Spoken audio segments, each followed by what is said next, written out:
Good morning. Welcome to the 17th Annual Rockland County Autism Symposium. My name is Bill Schul, and I'm the Executive Director of the Venture Foundation, which has been administering the symposium for the past 8 years. Personally, this will be my 16th year helping to produce the event. John Allen Murphy, the founder of RAS, and our premier sponsors, Ina and Josh Needleman of MindWorks Charitable Trust, and Allison Singer of the Autism Science Foundation, are due sincere thanks for their insight, energy, and generous support. Collectively, they help us keep the symposium running strong. I want to provide context for the style of this year's program with this quote: "Hard things are put in our way, not to stop us, but to call out our courage and strength." Those words apply to many parts of life, and most certainly today, they apply particularly well to those who live, love, care for, teach, and work with those on the autism spectrum. Living with ASD is challenging, even when everything is normal, ordered, and going well, but absolute chaos can ensue when things are abnormal, disrupted, or going poorly. Today, we hope you will find some value in our presentations and take away some bits of relevant importance. This year's format for our virtual venue will be 30-minute presentations, followed by a Q&A fueled by your curiosity. We have 4 distinct topics presented by our guest speakers, each renowned in their field.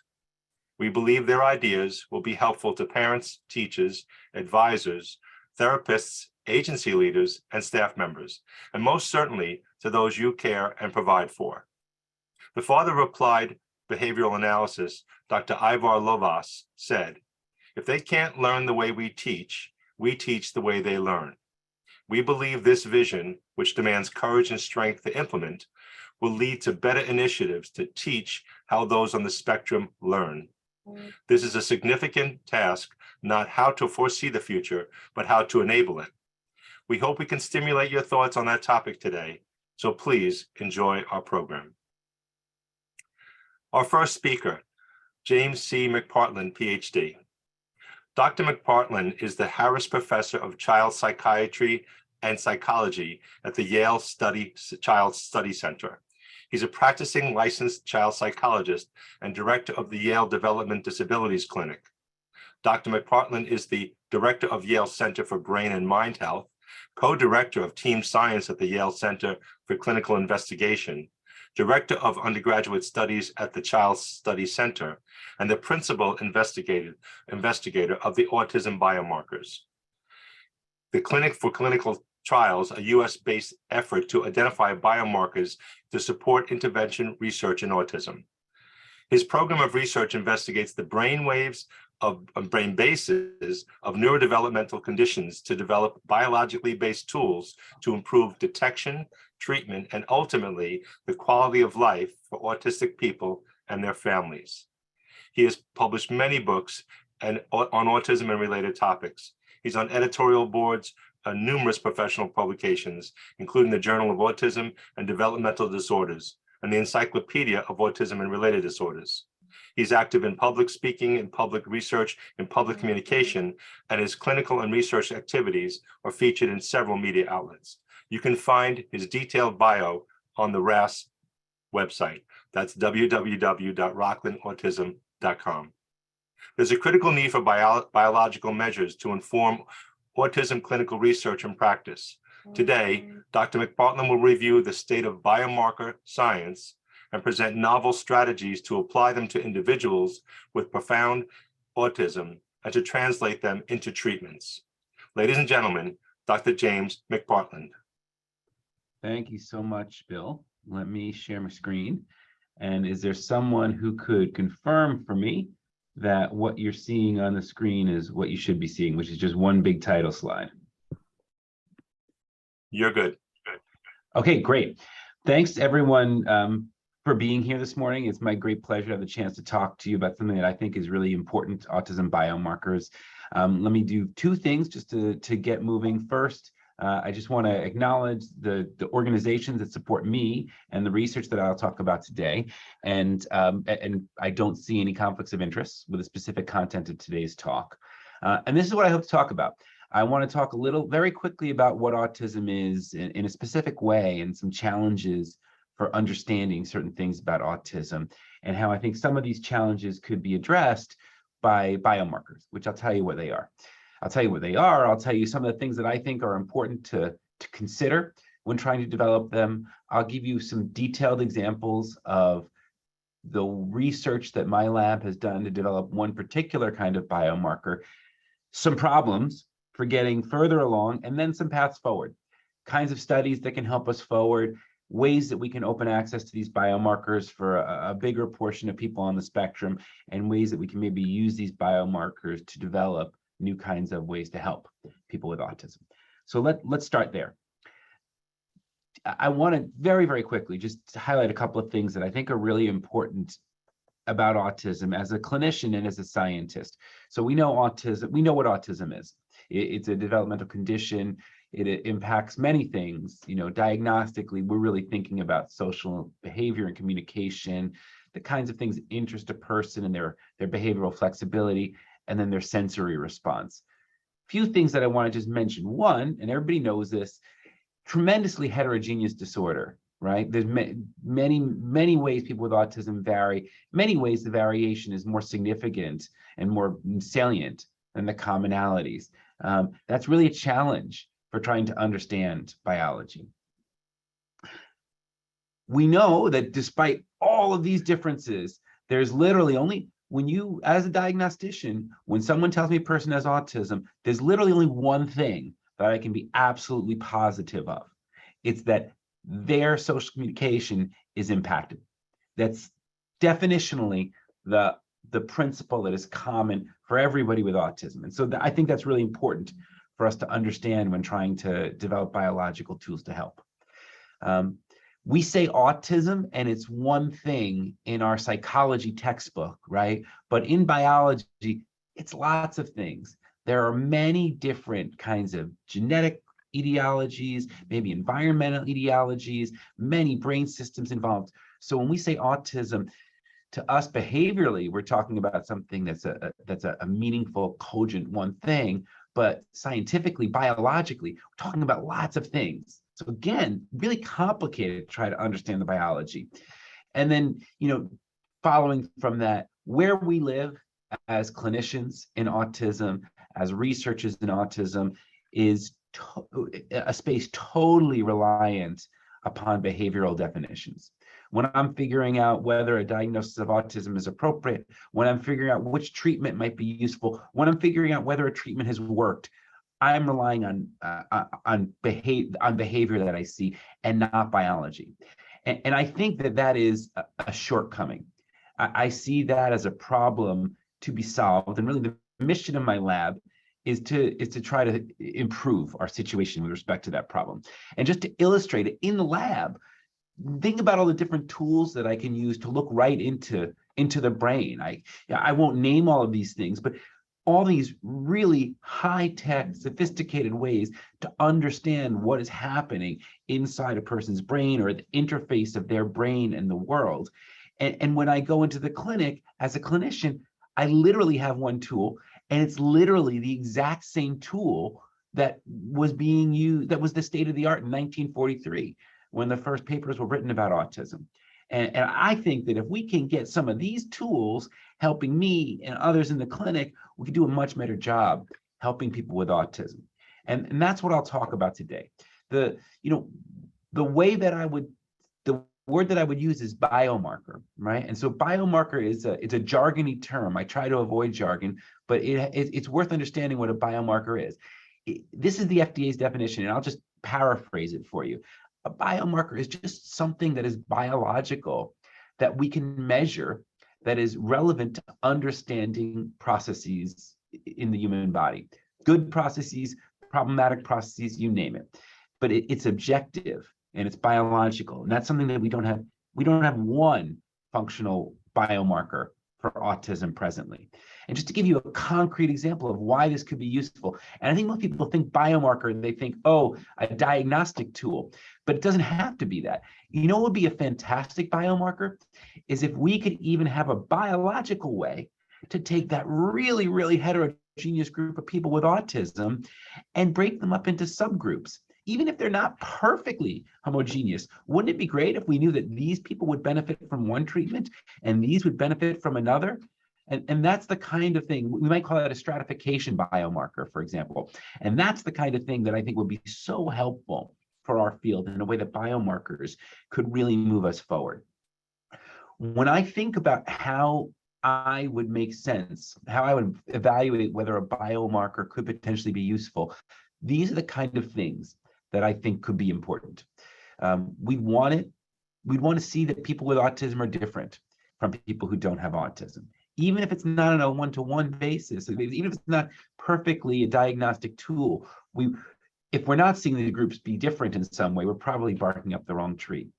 And relatedly, even if aside from mapping onto the diagnostic category, that maybe the biomarker isn't about the diagnostic category. Maybe it's about some aspect of autism. Maybe there's a biomarker for auditory sensitivity or a biomarker for language receptiveness.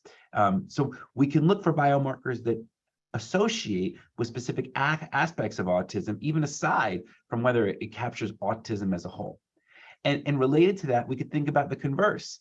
If we think a biomarker is measuring something specific, we might not expect it to associate with everything else. Like what we use to measure that auditory sensitivity might not be the same thing that we use to measure sensitivity to eye contact. And if we are looking for those two things to be related, we could lead ourselves astray. We would want something that can be used, maybe we don't need this, but we have to be mindful that when we say autism, it could be a 3-year-old or a 30-year-old. And we expect differences in the brain between those ages just because human beings develop over time. And so we would want to understand whether a biomarker works for everybody across all ages, or whether we need different biomarkers at different points in development. We would also want to think about how our biomarkers perform when a person is in a lab, is in the context in which we measure these things. Because let's say I want to look at your brain activity and you're really, really uncomfortable wearing the net I use to record your brain waves. Well, your tears, your agitation that's going to be what I'm measuring. I'm not going to be measuring what I'm hoping to measure with the biomarker.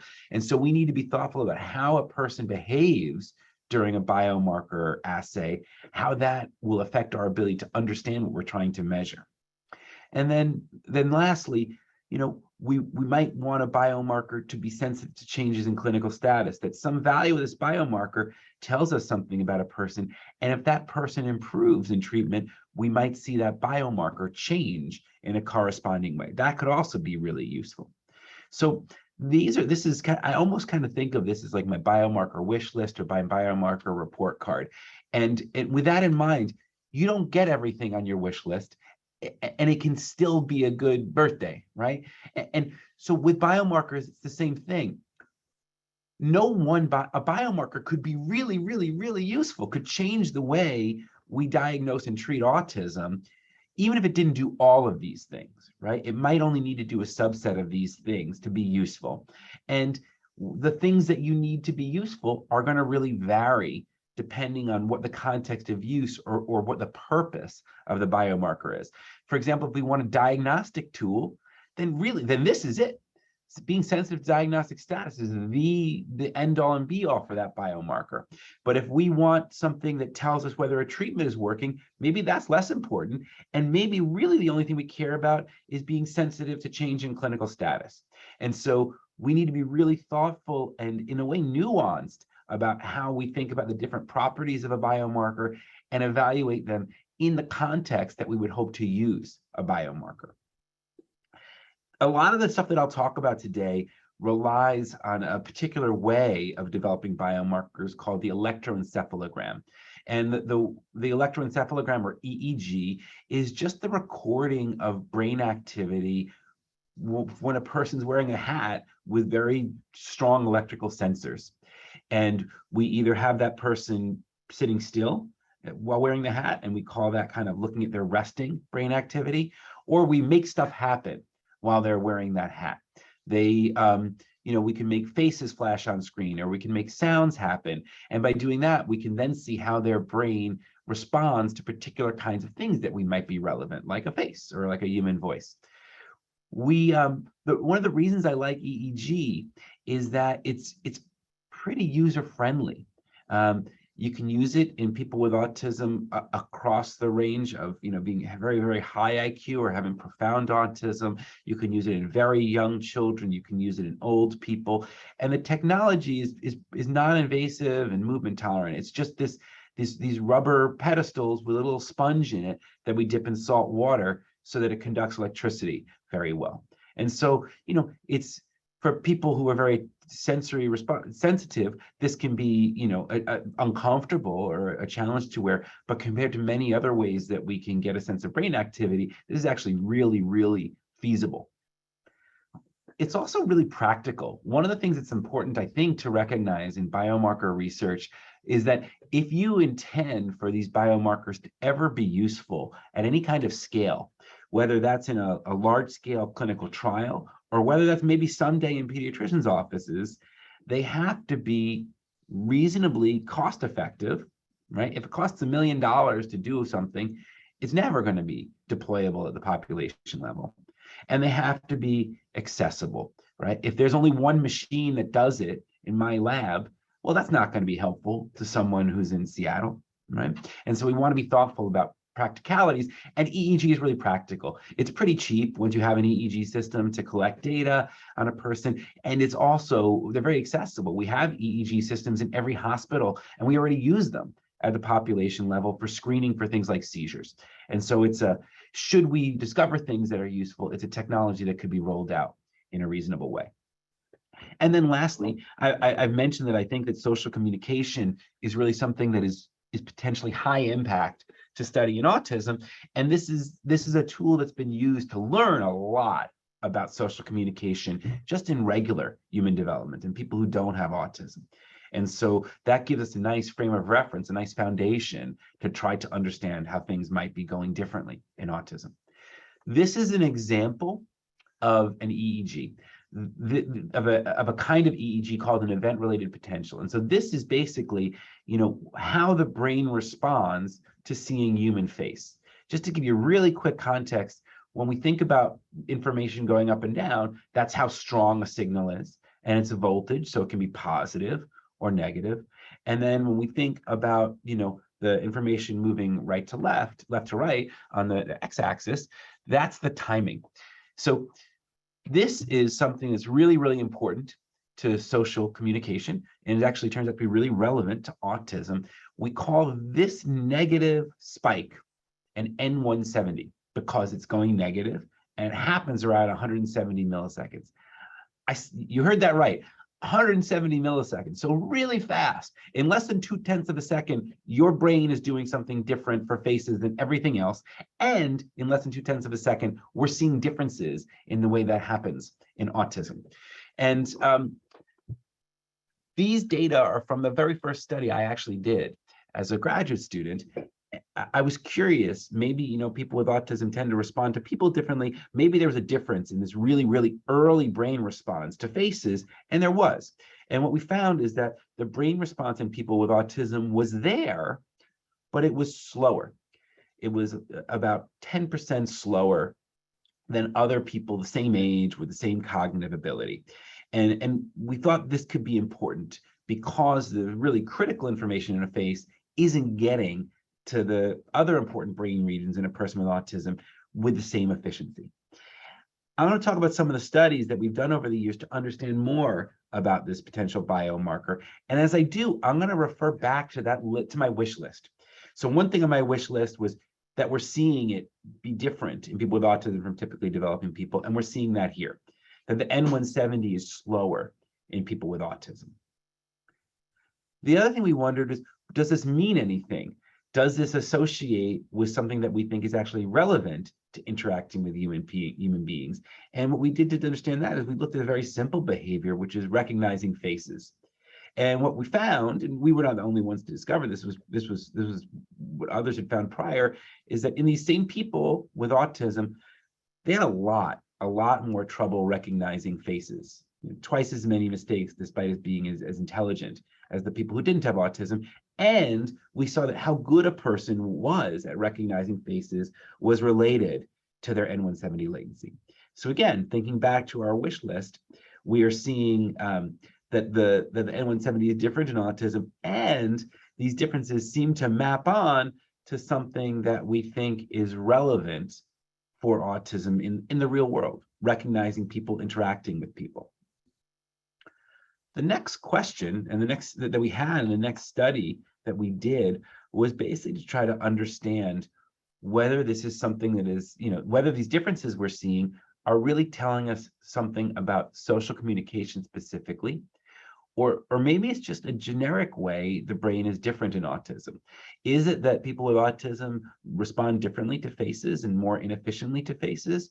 Or is it just that people with autism respond more slowly to anything they see or anything they hear, for example? Both would be very, very important to understand. And our hypothesis was that this is something really specific to social information.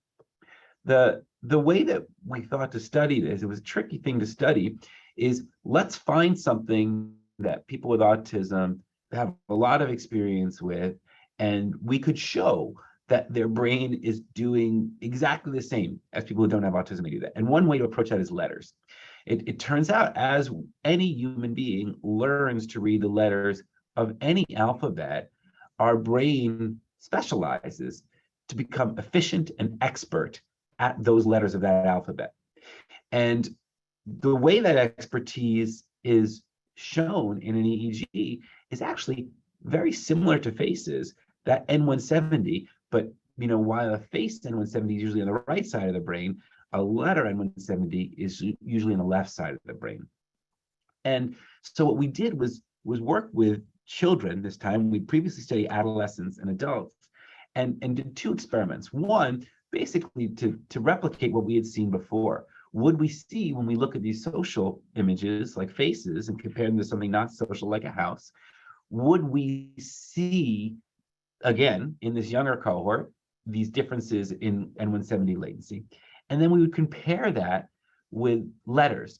And the way that we test expertise for letters is by making up an alphabet. So this was an alphabet of pseudo letters. And what we hypothesized is that people with autism are going to respond just fine to this, because people with autism tend to read and decode letters as well as you would expect based on their IQ.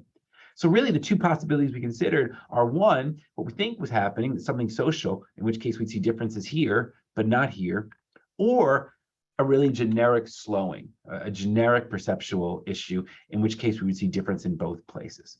Let me tell you about the social experiment first. And also, thinking, as I mentioned, one of the opportunities that we afforded ourselves with this study was a chance to understand development a little bit and see if the differences we had seen in older people were true in younger people, school-aged kids. And they were. So when we looked at the social experiment, we found that people with autism, again, made more face recognition errors, and again, showed a slower N170 in this right hemisphere, the part of the brain that we think that is important for social information. So this is telling us something that was good for our wish list. We're seeing that this difference that we identified in adolescents and adults is also true in children. When we looked at the non-social experiment, very different kind of set of results. When we looked at behavior, the people with autism were average and just like their typical counterparts in reading words or sounding out phonemes.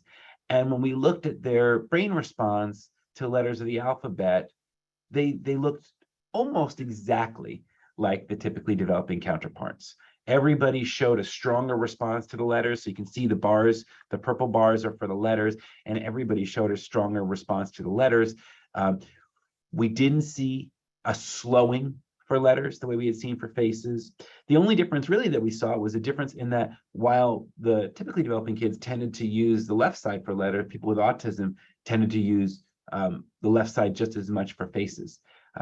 But we didn't see this slowing. So we thought, okay, well, the N170 is not just telling us that everything's slow, it's telling us that there are specific differences in the social domain. The next thing we wondered then, well, is lots and lots of people. My mentor, for example, Ami Klin, has shown us that people with autism, when you put them in front of a computer screen with a face on it, they tend to look differently at what's on screen. They look less at the eyes and more at the mouths. This is really important because how fast your N170 is related to how much you look to the eyes. So we wanted to know, do we need to be doing EEGs? Are we seeing a difference in the brain because people are looking at things the same way? Or maybe just we need an eye tracker and people with autism are looking at the faces on screen in a different way.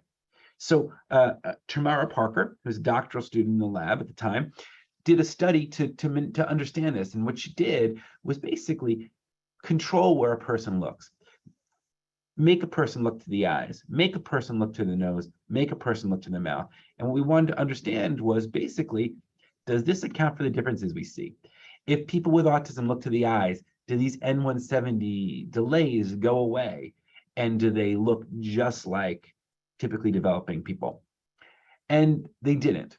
So what you can see here is, pay attention. So on the y-axis here, each dot represents a person, and these diamonds represent the average for a group. The yellow dots represent people with autism. The blue dots represent people who don't have autism. And what we found is that overall, if we analyzed it as if we didn't do this experiment, people with autism were slower, consistent with what we've seen before. And when we look at it in a more granular way, looking at eyes, nose versus mouth, not only does looking to the eyes not fix the slower response to autism, that's where it's most salient. So looking to the eyes doesn't make the difference in autism go away. Really, what it does is make the difference more pronounced. So we're inferring, therefore, that the N170, even when a person with autism is looking at a face in the way that people who don't have autism do, looking to the eyes, this is telling us something different that happens in the brain. It's not just an artifact of the way they look at faces. And then lastly, and excitingly, but also preliminarily, because it's a very small sample, we had the opportunity to understand the potential impact of treatment. A colleague, Pam Ventola at the Child Study Center, was running a study of a treatment approach called, actually a form of ABA, a naturalistic form of ABA called pivotal response treatment, which is well documented to improve social behavior in kids with autism. And so what we did was we collaborated with Pam to look at this N170 before kids got treatment and after they got treatment. And kids got better during treatment. They showed stronger social skills and communicative skills also after treatment. And what we found is their N170 also changed. They showed faster N170s. So, and if we think about the difference being that people with autism tend to show slower N170s, this is a change towards having more neurotypical kinds of brain activity.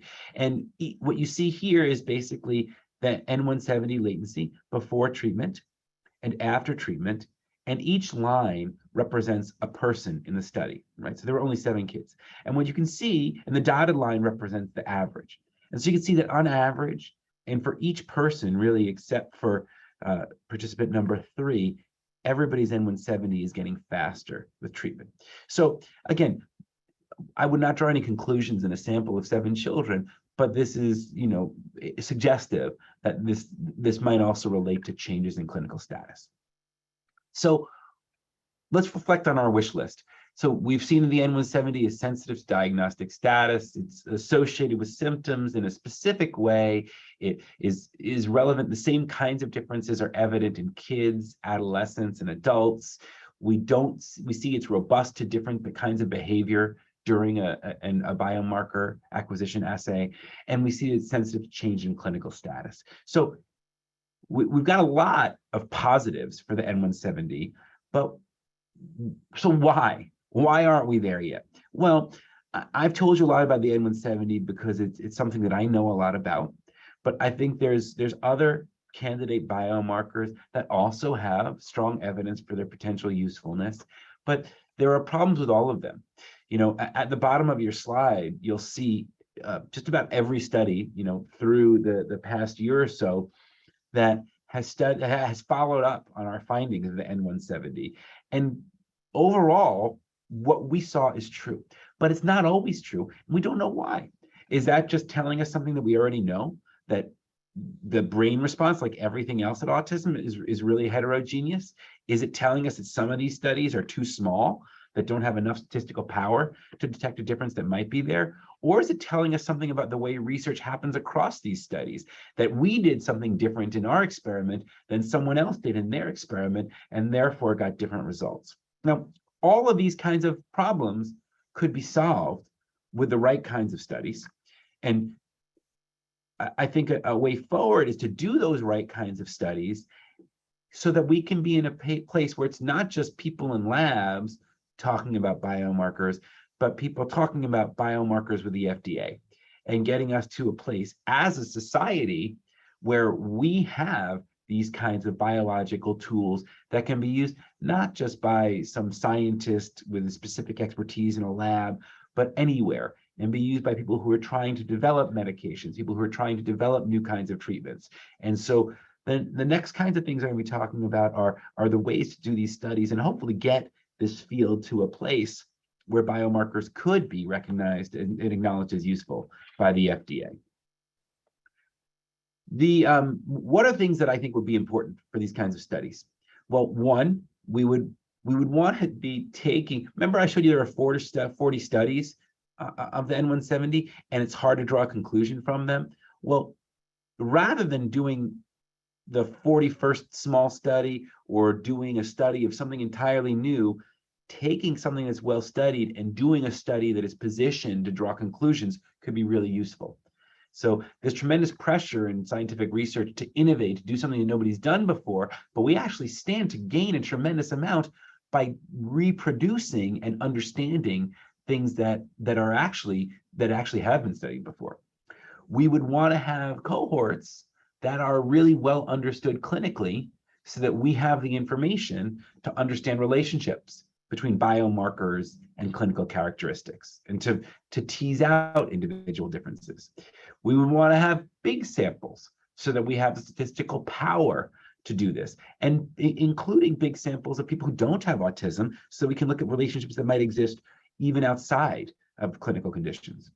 We would want a longitudinal design, and by that I mean a design that measures people over time so that we can understand whether these biomarkers are stable over time. It's not useful if it just tells me something, about me today.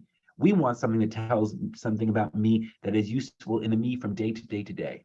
And to do that, you need to measure something from day to day to day.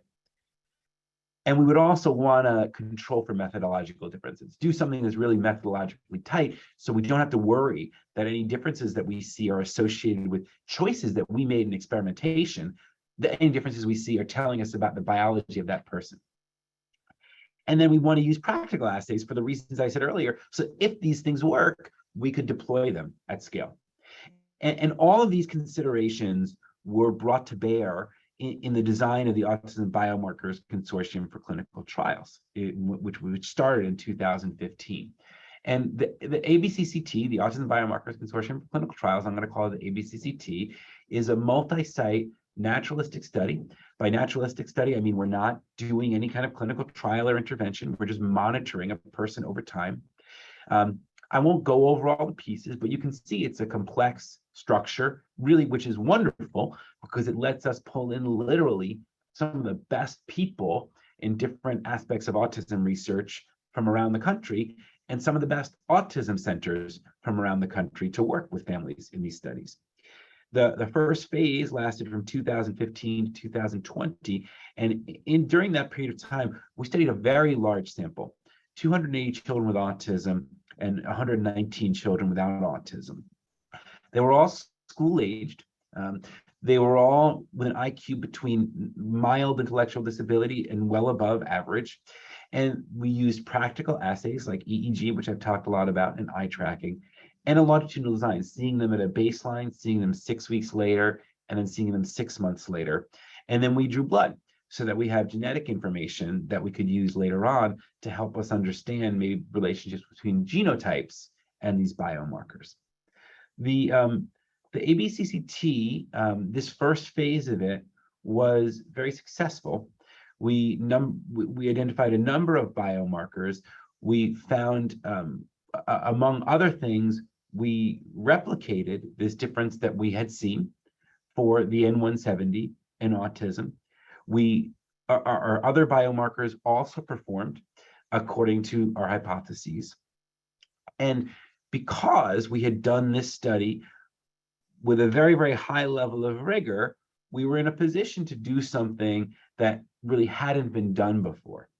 And what we were able to do is to take these set of studies, all of this information that I've communicated to you so far about the N170, for example, with this additional information that we now have replicated it in a very pre-planned and pre-specified way in this very large sample, and approach the FDA. And the way you approach the FDA has a biomarker qualification program that is the purpose of the biomarker qualification program is really to evaluate these kinds of attributes of biomarkers and determine whether they could be useful in clinical research or clinical practice. And we did what's called submitting a letter of intent. And we submitted them for the N170 that I've talked a lot about today. And we also submitted it for a different biomarker, one acquired with eye tracking, called the Ocular Motor Index of Gaze to Human Faces. And both of these biomarkers were accepted into the FDA's biomarker qualification program, which is not the same as having them qualify as a biomarker. We've got a long, long way to go. But it's also an important milestone because it's the first time the FDA has approved this stage of biomarker qualification for any biomarker for autism, and truly for any biomarker for any psychiatric condition. The way we described it is that we could use these biomarkers to basically define a subgroup of people with autism that are more similar than a homogeneous subgroup, a group that are more like each other than the really diverse group otherwise. And then use this information to improve our power to understand clinical trials. We are in an ongoing long process with the FDA. This is complicated, and we're really learning how to do this together, given that no one has done this for a psychiatric condition before. And really the kinds of things we're figuring out is like, how do you demonstrate? How can we demonstrate conclusively that this could be useful in a clinical trial? How do we decide where to draw this line in a distribution? How do we demonstrate that the subgroup that we think exists is valid? And how do we ensure that these techniques could be applied by people outside of our consortium? The ABCCT is ongoing. We were renewed in July 2020, and we're doing a series of studies now. The first, which concluded in August 22, is bringing back that original cohort to understand the long term and the kind of these differences over the longer term, doing a replication study or confirmation study in a new sample of 400 children, and then doing a feasibility study in a small sample of younger children to see if we can, if this battery could work in 3 to 5 year olds. So I'm going to change gears now, and I'm going to talk, hopefully I'll have an opportunity to come back to you in the future and tell you about how these studies pan out, and hopefully to tell you about developments in our ongoing work with the FDA. But now I want to change gears and tell you about more kind of nascent research in the lab. That's really important. One, it may have struck you that the ABCCT studies people down to an IQ of 60, but that neglects a lot of people with autism who also have more significant intellectual disability. This is not a problem unique to the ABCCT. People with autism and intellectual disability, people with severe autism, people with profound autism, however you choose to describe it, are generally excluded from neuroscience research because neuroscience research lacks effective tools to reliably include them in studies. We rely on a person sitting still when we tell them to sit still, for example. And so one of the lines of research in the lab, led by Dr. Adam Naples, an assistant professor at the Child Studies Center, is really to use technology to develop tools that can enable us to include people with autism and intellectual disability or profound autism in our studies. And the strategies that Adam has developed are basically building a very specific hardware setup, basically a lab to be designed for this purpose, and then building a behavioral protocol and software platform to help. And just to describe the approach briefly, basically is to use the principles of ABA, but in an automated way and by computer. And basically, we have a setup where a computer has access to how much a person is moving, whether their head is oriented towards the screen, whether they're looking at the screen. And what we do is they come in, they sit down, and we've worked with their parents beforehand to determine what would be the best, most interesting thing we could have playing on a computer screen when they come in, and they sit and they watch. And as they sit, we wait for times when they're moving around less, and then a computer, when they're moving around less and looking at the screen, and a computer automatically adjusts a tolerable threshold of movement. And then if they move more, the video stops. And what we find is that over time, just by sitting there and watching video, people adapt and sit stiller and look at the screen more. And this has been really, really effective. We, I apologize, I don't have the values, but we have been successful in getting people with IQs of 22 to undergo an EEG and an eye tracking experiment. And the data that we get show us that we're recording brain activity right. We're seeing that their N170 is the way it should in terms of being stronger to faces. We're seeing that they're looking at faces, and we can measure it with eye contact. I mean, with eye tracking. So this is work that's very much, I feel like we're just getting warmed up. This is such, for us, such pioneering work that literally every time we see a person in this research, we're learning a lot and we're getting better at it. And so, again, this is something that I think is extremely important. This is a group that needs to be included in neuroscience research. And this is a way that I think that we stand to advance the field in doing it. And the last thing I'll talk about is another way to take these biomarkers and use them. And this is work that's led in the lab by Azia Alsop and Sherab Shloringa. But there are ways that we can actually affect the brain directly through brain stimulation. And we know what we might want to target. We know that treatments for autism tend to target social function, and we know that changes are then evident in a part of the brain called the superior temporal sulcus. And so the idea here is, well, maybe what we could do is use this tool called transcranial magnetic stimulation, which actually uses magnetic pulses to kind of activate a brain region. If we activated this part of the brain, could we see differences in social behavior? Could we see increased comfort, for example, with eye contact? Could we see it attenuate behaviors that might get in the way for a person with autism, like being really hooked on some particular interest?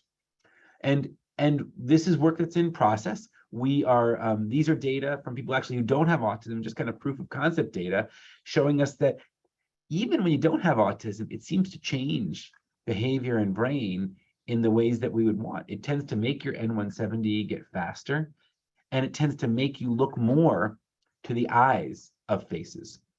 So again, this is something that I hope to be able to report back to you in the future, but something that we're very excited about it, because this, it's one thing to create a biomarker. It's another thing to use that biomarker to develop a treatment. And I hope that this could really be impactful in a direct way. I'm going to end, and I hope we have a few minutes for questions and answers.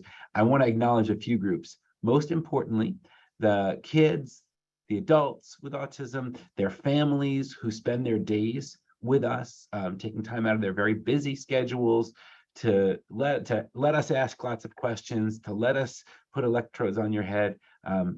We would be nowhere understanding autism without that partnership, and that is the group for whom we're most grateful. We're also grateful for our clinicians in the Developmental Disabilities Clinic, the large group of investigators at Yale and elsewhere involved in the Autism Biomarkers Consortium, and the people right here at Yale in the lab who are kind of keeping this work going day to day. And I'll stop there. Cheryl, Bill, let me know if you would like me to discontinue the share screen, but I'm happy to answer any questions if they exist.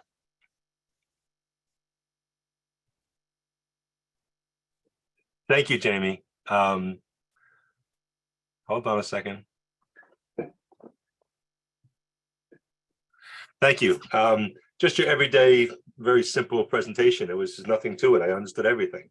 Well, I But hope you want it. It's not very useful if it wasn't understandable. I hope it was no, understandable. actually, it was riveting, and your timing is impeccable, so we're good here. I have probably three groupings of questions, and I'm going to ask one that is sort of a one-off, and that's the question came in the form of, what would their child be appropriate for this? Would their child be able to do such a study? Would they be able to be part of such a study because of the way that their particular behavior doesn't maybe allow that? Oh, how do they get included into this kind of analysis?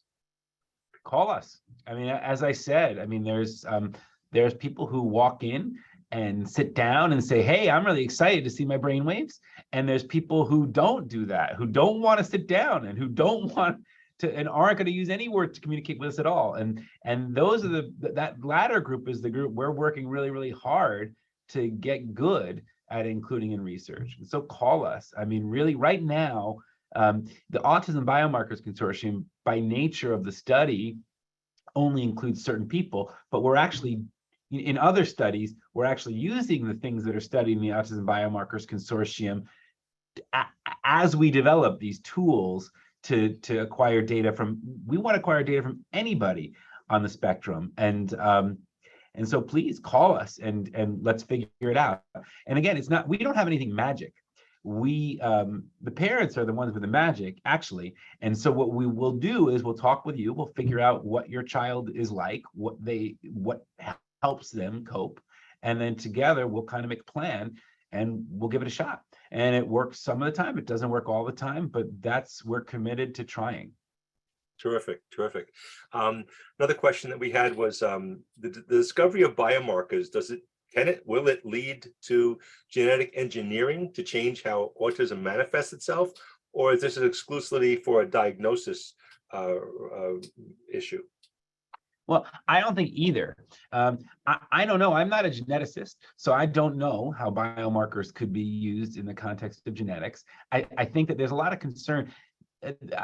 People that I know who are autistic, and they'll say to me, like, when you're studying biomarkers, what is this?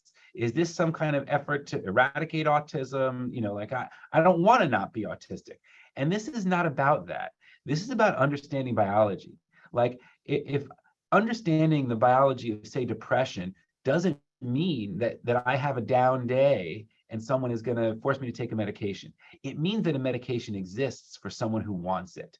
And that's the way I think about these kinds of things. Understanding biology can create a set of tools that then can be used by people who want help. There are people with autism who come in to our lab, to our clinic, who are extremely distressed by, they might be, brilliant, but are extremely distressed by the discomfort that they feel making eye contact, having a conversation with another person.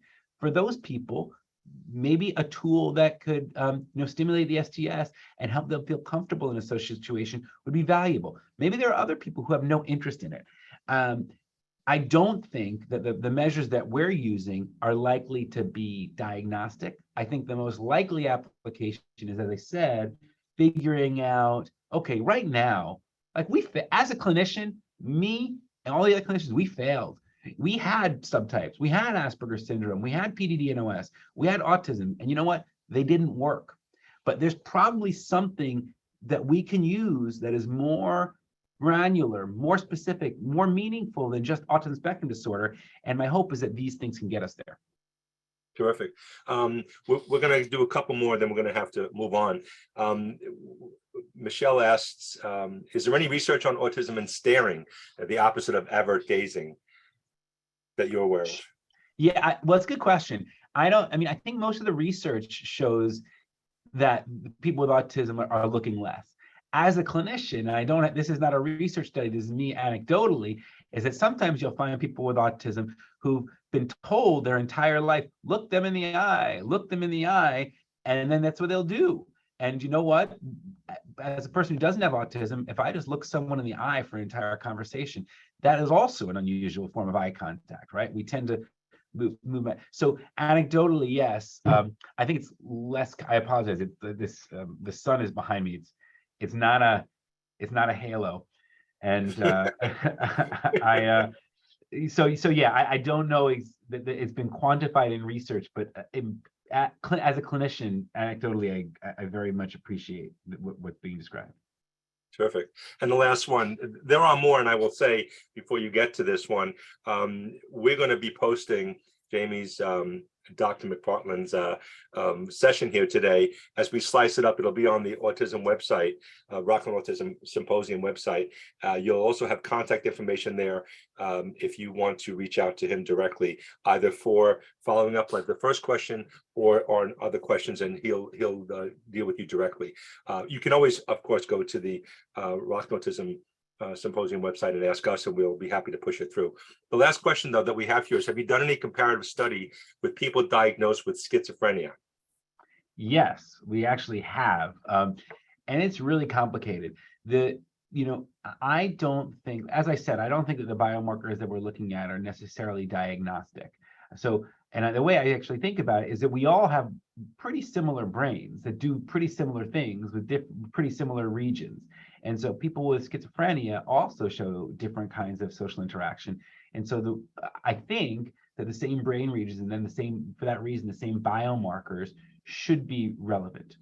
The study that we did was extremely complicated, and for that reason, inconclusive. Like we didn't, we saw the differences that we saw in autism. We had a much harder sense of pinning down any kind of commonality among the people with schizophrenia. I think in general, if you look at the work that we've done and other labs that have tried to look at some of the same things across autism and across schizophrenia, at least in terms of brain electrophysiology, what we find is that there's differences in autism at this very early N170 structural encoding component, which is like a face is a face, whereas people with schizophrenia tend to show differences a little bit later at a component called the N250, more like this is a happy face, this is a sad face. And so we see a little bit of a dissociation in that the autistic features tend to relate more towards recognizing faces as such, and the schizophrenic features tend to relate more towards kind of emotional decoding of faces. Terrific.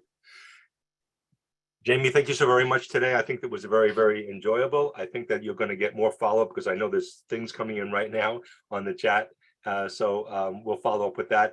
Thank you again. And then we do hope that we get a follow-up, a visit with you because there's going to be people that are interested in the next phase and next step and how you're proceeding along the path. Great. Thank you so much for the opportunity to talk about our work today. And for listeners who are interested or who are on the spectrum or have kids on the spectrum, please get in touch. We would love to talk with you and have the opportunity to have you in for a visit.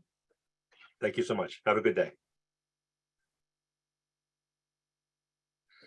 So moving on, our next speaker is Ms.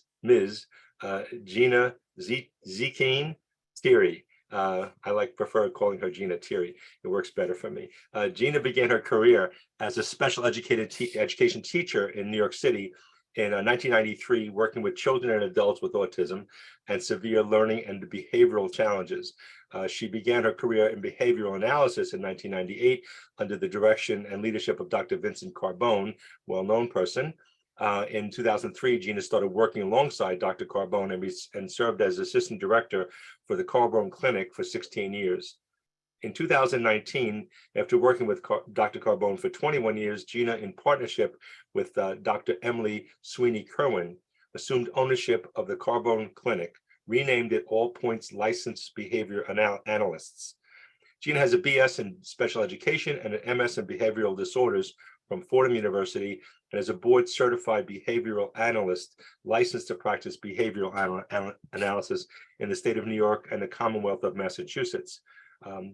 Applied behavior analysis, ABA, has been proven to be an effective way to improve the performance in many areas of people's lives.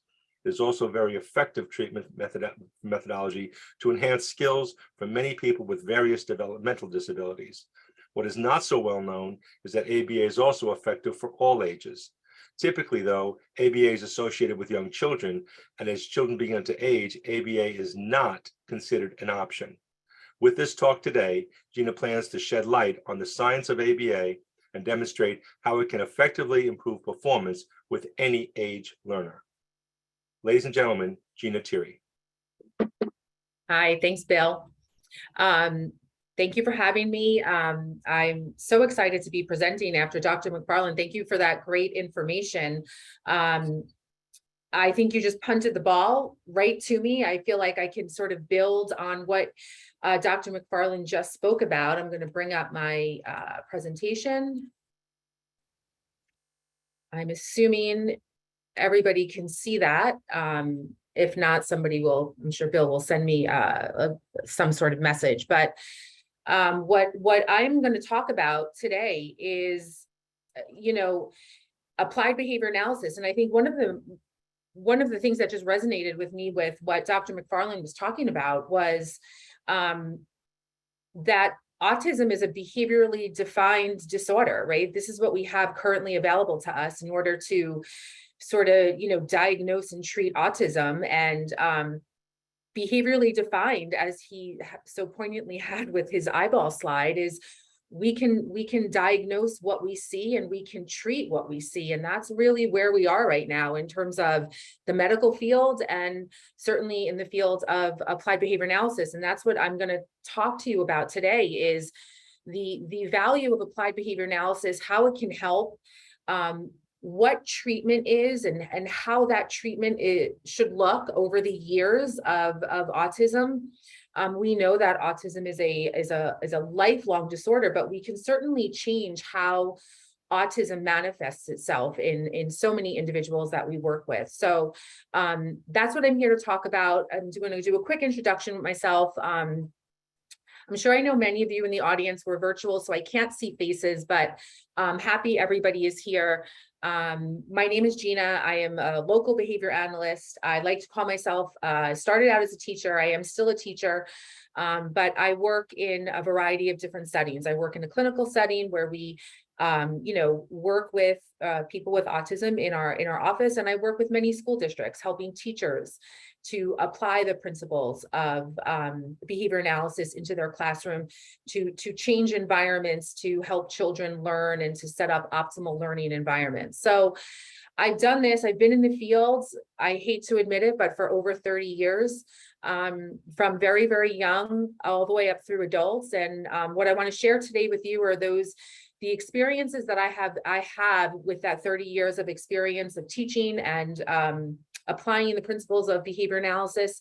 And I want to share that with you in the audience, and how some of this information can potentially help you, not only for young children, but what does this look like as your child continues to get older, and as your child progresses through the years. So let me just, I'm sorry, I just have to move this for 1 minute. Okay, sorry. So what I want to talk about is the purpose of this training. What are we going to talk about? I want to provide some context of history of applied behavior analysis. I think there's a lot right now out there in the field, good and bad. And I want to debunk some myths of applied behavior analysis, because there are many.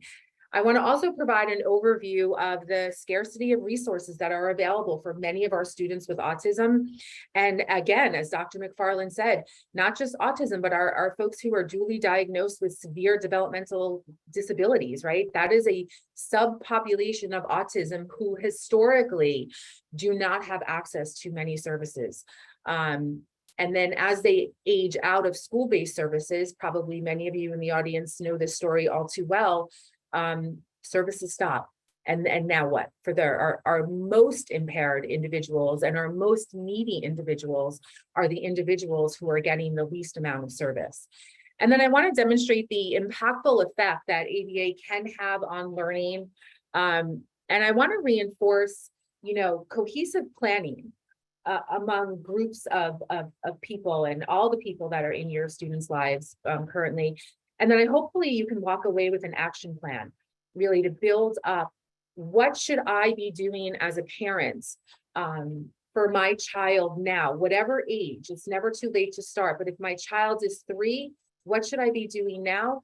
If my child is 13, or if my child is 23 or 33, what should I be doing now, given the current resources that are available? So I'm hoping that I can set the stage for the next talk. I sort of looked at her presentation, little description, and I'm hoping that I can punt to her and she can help you then talk about how can you get some of these resources and access, because I share the struggle with so many families who cannot get access to some of these resources. So I'm going to start. Let me just go back first, and let's talk a little bit about a history and ABA. Where does it come from, and how did it somehow get synonymous with autism?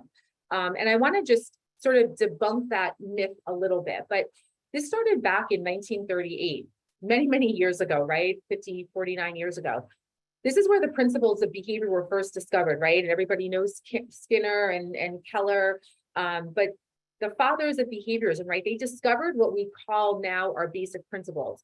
Dr. McFarland just talked about that they're using some basic principles to understand behavior and use technology to sort of better understand it. But this is where it started in 1938, a very long time ago.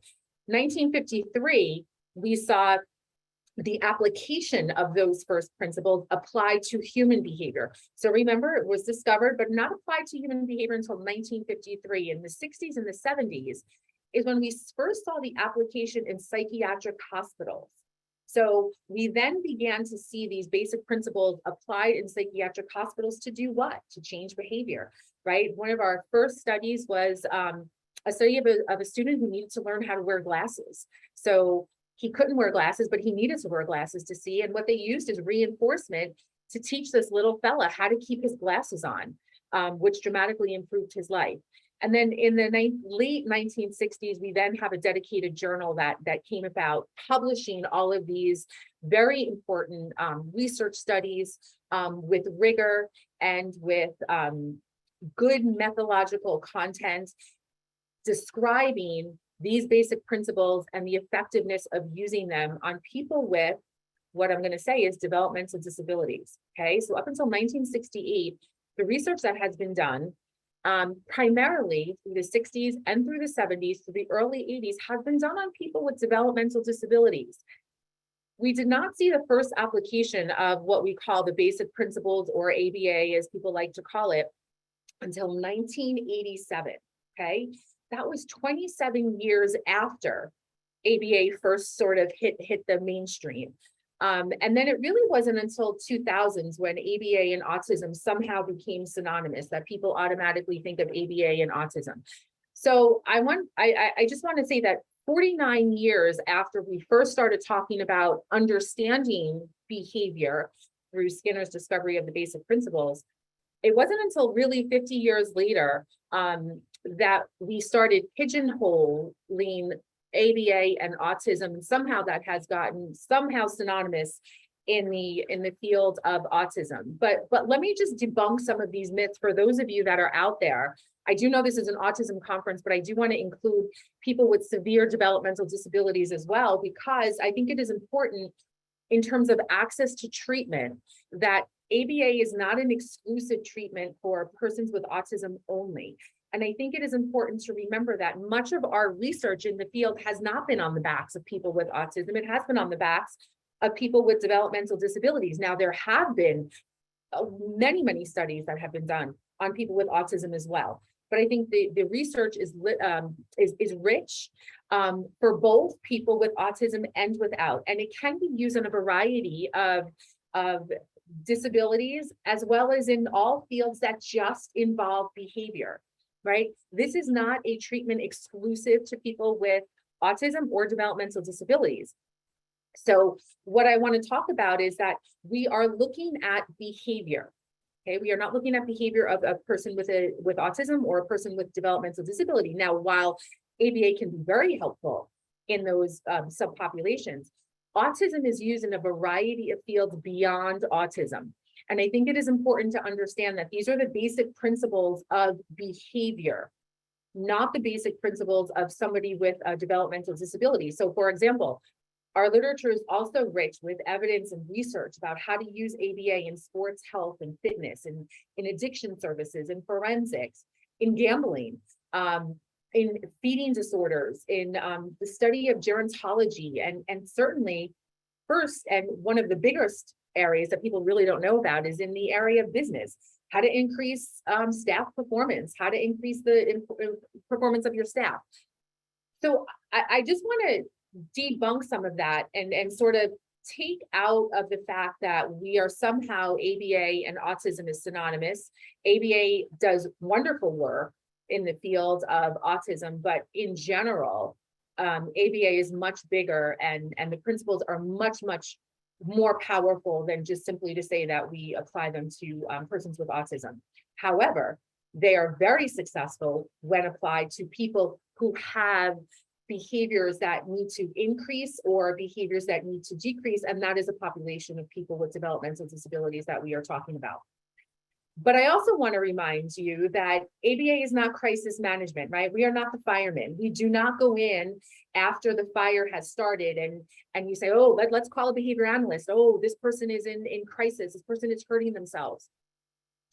While ABA can be helpful in those situations, ABA, or the study of behavior, can be most helpful when we are called into situations prior to the fire, and we can design environments that are optimal. We can set up optimal learning conditions so that new behaviors can be taught.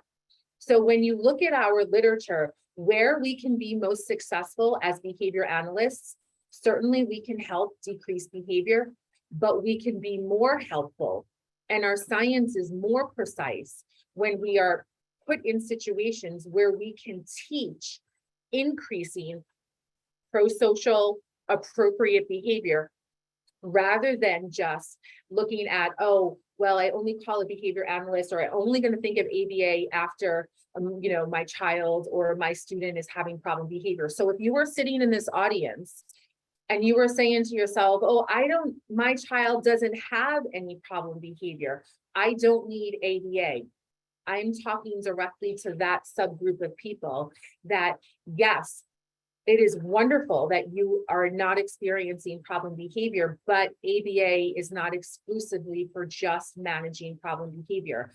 And what I'm going to hopefully roll out and explain in better detail is we are not exclusively for managing problem behavior.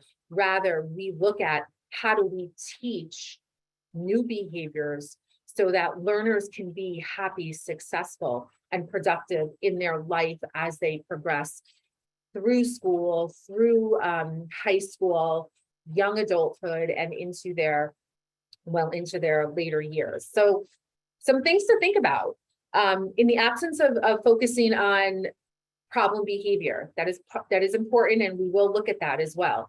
But things to think about, saying to yourself, what do I want my child to know, right? Beyond what my school is telling me they should know, what do I want for my child? What skills do I want my child to leave school with, right? Do I only want them to leave school with academic skills, being able to read? It's important. Be able to write. Well, I'm not sure writing is important anymore in this world. Maybe I should say typing.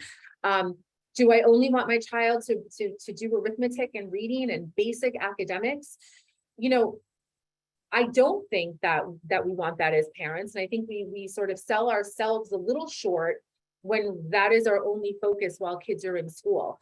So I say, what skills do I think she's going to need in order to be successful, happy, independent, post 21? Because school is about preparing you for 21. And it ought not start at 15 or 16 years of age. What I say to parents of preschoolers, what I say to parents of young children in elementary school, I ask them these questions. What do you want your child to know beyond colors, beyond shapes? What do you want for them for their life? And I think that is not an unreasonable question. In schools, we are mandated by the federal law to start asking those questions at 15 or 16. But I can tell you, your counterparts, parents of children who are typical, are already thinking about that well before 15 and 16, right? Why do we limit our families of persons with developmental disabilities to only think about that starting at age 15? We have to start thinking about that earlier and planning for that, because the question is, where and how does this happen, right? Who's going to teach my child the skill that I think they need post 21? Because the transition is coming, and prepare yourself. The transition is going to come. Those of you that are in the audience, I'm sorry I can't see your faces, but those of you that are in the audience of children post 21, the transition came, and I'm sure many of you, your head is still spinning from that transition. It's coming. It is not easy. It is not fun. And the world post 21 is certainly not easy to navigate. And probably many of you did not expect to become human resource directors, management of your child's program, but yet there you sit. Many of you are that. So when I talk about transition planning, what are you planning for? Who is part of this process? And what age does this begin? Some of these questions have legal definitions. I can tell you the transition planning, what is it? Legally, the federal government says it's a plan that you begin with your school at age 14, 15, something like that. What are you planning for? Legally, they're telling you you're planning for the next couple of years of their school year. Who's part of the planning? It should be your educational team, and at what age? 14, 15, it starts. Practically speaking, what is transition planning? Practically speaking, transition planning is ensuring that the planning for your student, your child, is being done in a way that will ensure success after 21. And I think we then have to define what is success post 21 in 2022, right? That is a very different answer than if we were to answer that question in, let's say, 2002. Okay, a lot has happened, and hopefully the next presenter will talk a little bit more about navigating the adult world. But what we know is that the adult world post 21 is very different today than it was 10, 15 years ago. And therefore, our planning for that needs to also look very different. Okay, so what do we, when I say transition, what is a transition? Well, our life is a story of transitions, right? We transition to school, we transition within our daily routines. We have social norms that we need to transition to and from constantly. In our career, we transition into adulthood, we transition into old age or middle age. I think that's where I am right now. I don't know. We transition if we have to relocate, parenthood, marriage, midlife changes, late adulthood, taking care of parents, retirement. So all of these transitions require some sense of planning. And we do it on an everyday basis in our regular lives. We plan. Our parents are getting older. How am I planning for my parents perhaps to move into assisted living? You plan for that. So I'm suggesting that planning is not a novel idea, but planning is a bit of a novel idea when we look at our students in the educational system, because we are in right now, when we're in the educational system, we are in a bit of a comfort zone where they take care of my child, they're teaching them every day, and I'm not sort of worried too much and not exactly on the radar. But when I ask families, what is your wish list? When I say to them, so many families that I work with, older students in particular, or students who are about to make that transition. And I say things to them like, what do you want your child to be able to do when they're out of school? Here are some of the things that parents are telling me. I want them to participate in a day program. Here's the biggest line: without having to quit my job and stay home. Okay, important. I want them to attend a program regularly. Okay, I want them to participate in employment opportunities, maybe part-time, maybe even volunteer opportunities. I want them to belong to some sort of social group outside of my home. I want them to have some sort of functional communication. I would like for them to manage their own behavior. I would like them to participate in access and quality medical care and dental care. I wrote myself a note while Dr. McFarland was talking, because I know I'd mentioned this point. But he said the reason why he doesn't have many persons with autism and intellectual disability is because that subgroup tends to have, they can't sit down, they can't sit still, so they can't have the electrodes on their head, and they're designing sounds like some wonderful stuff to make that happen. But what are the reasons that many of that exact population can't access medical care or dental care? because they can't sit down. And finally, I want my child to be happy, right? These are the things that families say to me. Okay. I then asked people who work with adults in any sort of adult setting. And I say to them, I said, well, what is your wish list for your clients? So if you had, if you had a magic wand and you could impart what you want on your young adults prior to them coming to you, what do you wish? Okay. And so this would be, what is the adult world wishing the school world would teach their clients prior to them coming to the adult world? I'd like them to be independent, particularly around feeding, which was an interesting response. Toileting. So both of those right there, basically taking care of themselves, some self-help skills. Follow directions from a variety of people, not just one person. Complete basic skills of self-help, communication, wait in a designated area, tolerate being told no, and give up preferred items without problem behavior.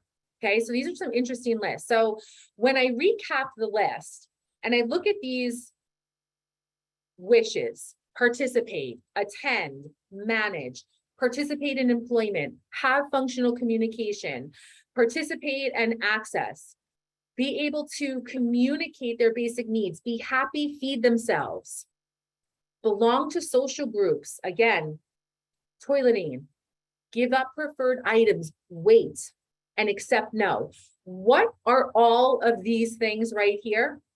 These are all behaviors, okay? These are all behaviors on everybody's wish list. And what is the only scientific study of behavior?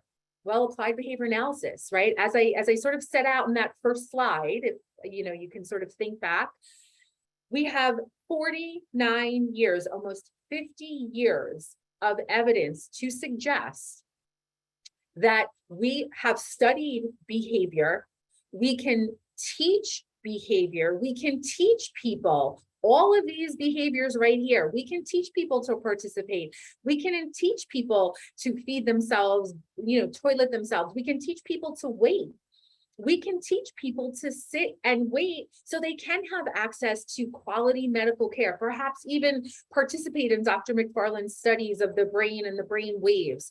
We can do all this. Why? Because that is what the study of behavior analysis is. It's simply studying behavior and teaching behaviors that are important.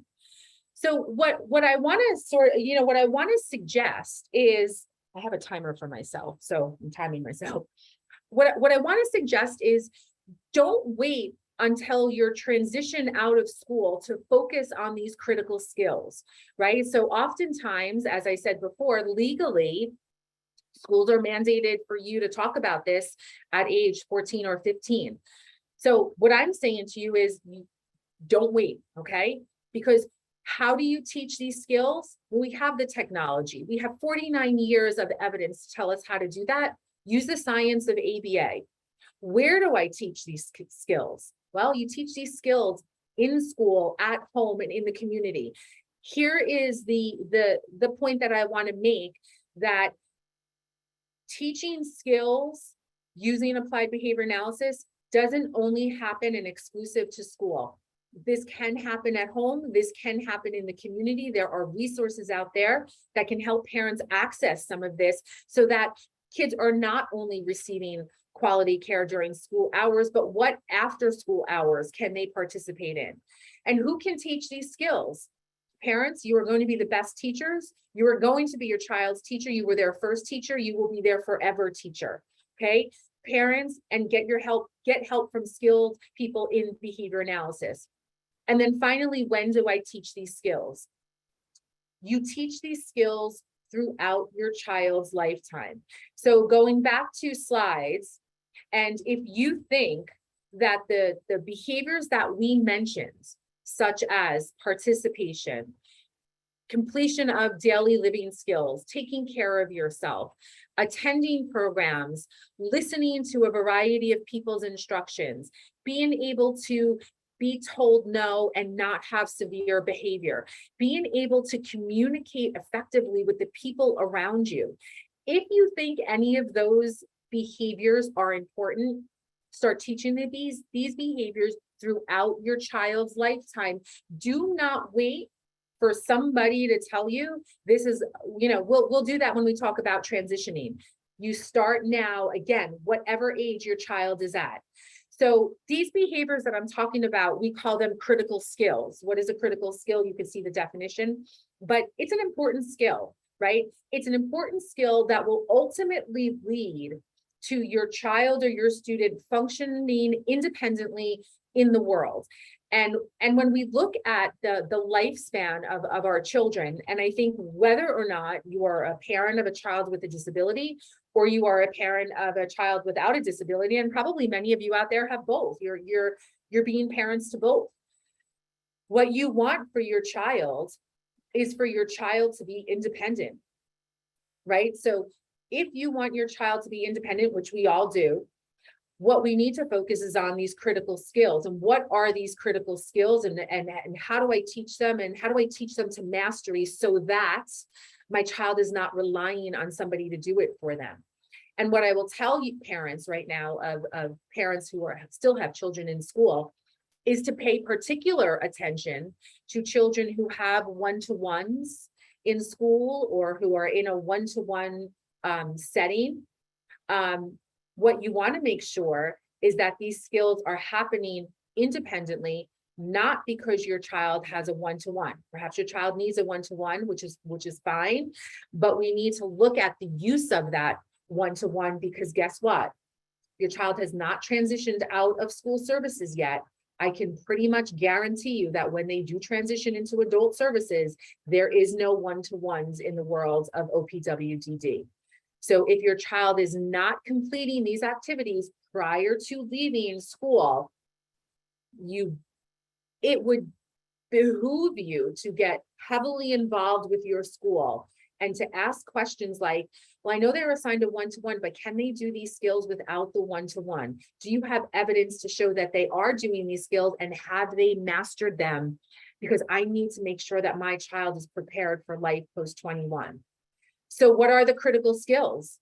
All the ones that we mentioned, right? All the ones that you all mentioned, not me. All the ones that the parents are talking about, and all the skills that people in the adult services world are saying, I wish the students who came to me at 21 had these skills already in their repertoire.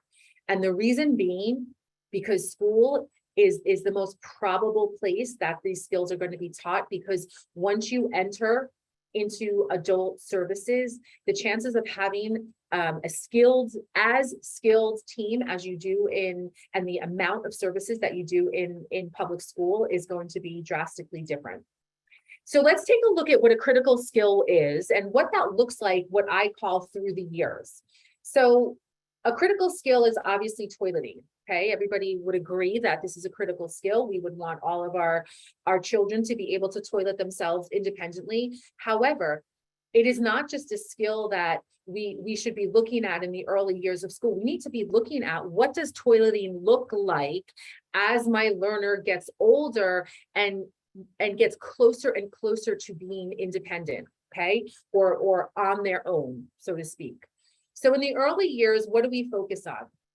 So we focus on, teaching the child to initiate, to, either use the toilet or use a urinal, depending, pull their pants up and down, zip their button, to wipe after a urine or a bowel movement, to flush, wash their hands, to stay dry through the day and the night, close the door. Okay, those are great. But unfortunately, well, fortunately, here's where, ABA can be very helpful, because, using the toilet is a behavior, and ABA can be very helpful in those areas. And we can be very successful in helping parents and teachers teach children to use the bathroom. Okay. And this is typically where it ends, but it should not end here, because what happens later when we're looking at, let's take, for example, particularly young girls, when we are looking at toileting as they get a little older, we say, oh, toileting is, not on my IEP anymore. My daughter's toilet trained. Okay. But, we hit puberty. and we young women are starting to have their menstrual cycle. How do we teach that? And I can tell you, I'm in 35 different schools, and I can tell you that we take care of girls who have their menstrual cycle. But what we should be targeting, using the science of applied behavior analysis, is we should be teaching young women, young girls, to take care of themselves. Because what I can tell you is that when they are young adults, they don't have somebody coming into the bathroom with them, carrying a pad for them, changing their pad for them, right? These are things that we should be teaching our young women to do on their own. So in schools, what is happening? As parents, do you even know what happens? Do the TAs just do it, or the aides just do it for your child? I think the better question is, that's wonderful, and we have so many wonderful people who work in schools who do things constantly and care so well for our children. But the difference between caring and teaching, and we want to be able to teach these very critical skills mid-year, midlife, young adulthood, and then finally later on in years, what should we still be teaching to these critical skills? Some of these critical skills never stop being taught or stop being maintained. Later on, I've got to teach you that when you're out in public, to go to the correct bathroom, right? Now it's a little easier. I feel like we have gender neutral bathrooms, so that I might be able to take that off this slide. But right, are you going to the correct bathroom in places perhaps where we don't have gender neutral bathrooms? Are you able to keep track of your own menstrual cycle so that when you're going out, you know, should I be taking some things with me? And have you been able to fully fade supervision, right? If these are important, if you're answering yes to any of these, like, yes, I would like my child to be able to do that. Yes, I would like my child to be able to do that. If you are answering yes to these questions, then I think what we need to look at is, are we planning for this? Am I asking the right questions? And am I using applied behavior analysis to help teach these skills? Notice we're not talking about applied behavior analysis after the problem has happened. So what are some other critical skills that you want to look at? You probably know all of these: dressing, bathing, eating, self-care, participation in the household.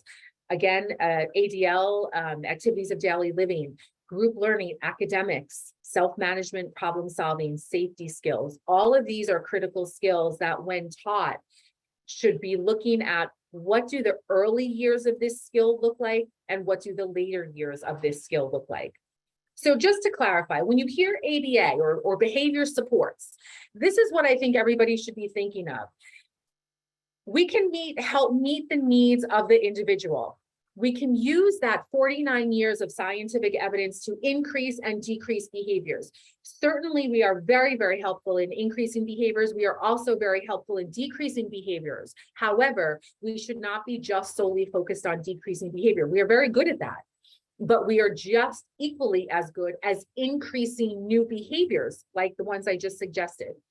And we are interested in increasing and decreasing behaviors in ways that directly benefit the student. In other words, I want to improve your life, and I'm going to do that by either increasing certain behaviors or decreasing certain behaviors. Applied behavior analysis also means we're going to have a detailed description of those programs. I'm going to show you some examples at the end of the presentation, which means we measure behavior, right, through ongoing data collection and graphing, so that we can show progress, or we could show lack of progress over time as well. And lack of progress doesn't necessarily mean that we have failed. Lack of progress simply means we just need to do something different, right? That's why we need constant data, is because if everything is going great, that's great, nothing needs to change.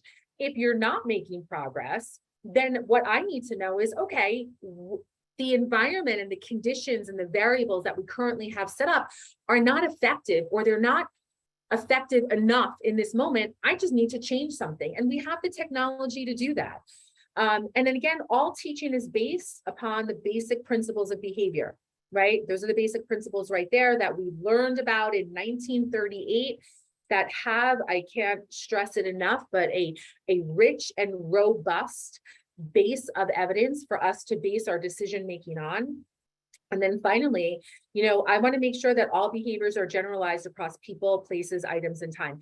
It is not good enough to say, oh, my child can do this in school with their one-to-one. In fact, if somebody is saying that, that should automatically be a red flag saying, okay, that means if they're not with this particular person at this particular place at this particular time, does that mean they cannot do it? And if that is happening, we need to teach differently. And how do we know this? Well, the pandemic was terrible. However, on March 13th, the world shut down, right? We had unspeakable closures, lockdowns, but what we were able to get was a unique perspective or a unique bird's eye view into the lives of many of our students and their families, right? Which is very interesting because those of us who do a lot of work in homes already have that bird's eye view. But those of you who are exclusively in education, we oftentimes don't know what goes on at home, right? We have sort of an idea. But what happened on March 13th and the days, the months, the years after, what we were able to get a glimpse into is exactly see what happens or see a little glimpse into everybody's home to see what is exactly going on in a person's home without the supports of school. And quite honestly, I will never forget what we learned from the families at this time, and never lose sight of the critical skills that we need to teach, because what we have learned is that what kids can do in school does not translate to what they can do at home. And if your child is not post 21 at this point, that gave you a little glimpse of what post 21 life will be, right? So it should, and it gave us a glimpse of, oh my goodness, they are not getting their own snack. They are not toileting themselves. They are not following directions. These are all things that we were able to see when we entered your home via some virtual platform. So when we look at what are my options for my student, where's my child going, okay, and where do ABA supports fit in? So if my child is going to higher education, yes, ABA can be helpful. How? Right? We can help look at the behaviors that are needed in higher education. We did a college fair last, I don't know, in the springtime. And I had the director of, they have a program for students with disabilities at this campus. It was a local college. And the director of the program came up to me and he said, listen, he said, do you think we can work with you a little? Because we have a lot of kids with autism who attend higher education, who attend a four-year college, but they struggle in certain parts of their collegiate life, and we don't know how to help them. And you can probably guess what areas they struggle with, right? They struggle with organization, they struggle with time management, they struggle with social interpersonal skills with not only their peer group, but certainly with their professors, how to talk to the professors, how to navigate, how to be able to advocate for themselves if they're not in on time, and so on and so forth. So we were able to work with this director and say things like, yeah, here's how we can be helpful, right? We can teach these students how to be more organized, how to be self-manage themselves, we can increase pro-social skills with their peers and certainly with their professors, right? So here's where applied behavior analysis can be helpful again. Not the traditional way in which many people think, but very, very helpful to these students who can then, do and engage in some behaviors that have never been part of their repertoire, right? Some of these students who are going to college have great scores on their tests. They were in all Regents classes, but they couldn't find a pencil when they needed a pencil, or they don't know where to put their books away at the end of class, or all their papers are falling out of their book bag. Right? And up until 21, who was doing this for them? If y'all were in front of me, I would have somebody answer, but I can tell you this was done by probably the teaching assistants and supports in their school classes, right? But post 21, those people are not going with your student anywhere. So these are behaviors or skills that need to be taught. What happens if your child is going to a vocational setting? Can we be helpful? Absolutely. I work right now with a student at Panera, right? Teaching him new behaviors on how to complete his job independently, right? These are, oh gosh, it's 10:35. Okay. We can also be helpful if your child is going to an ABA program, day have program. Again, teaching skills, being able to do things independently for themselves during the day. And then finally, and foremost, at home, right? Can your child, all those behaviors that we talked about, can your child engage in those behaviors independently without problem behavior? So regardless of where you end up, I'm going to go through these slides quickly because for some reason time is moving fast. But what we know about transitioning into adult services, y'all probably know these statistics, but and so I don't need to go over them with you. You can look at them. But the idea being that we want our students to live an independent life, hold a job, make friendships, take care of themselves as it relates to personal hygiene and personal care. However, many of our students will fall short in one or many of these areas. Therefore, this is where we need to begin to particularly target. Where do you begin? This is the legal stuff, what I told you, well before 16 years of age, right? According to the federal law, this is when it should happen. I'm telling you, do it earlier. It takes a village and then some. Because what I can guarantee you is that while your child is in the educational system from 5 to 21, you are guaranteed services, okay? What happens when they transition from that?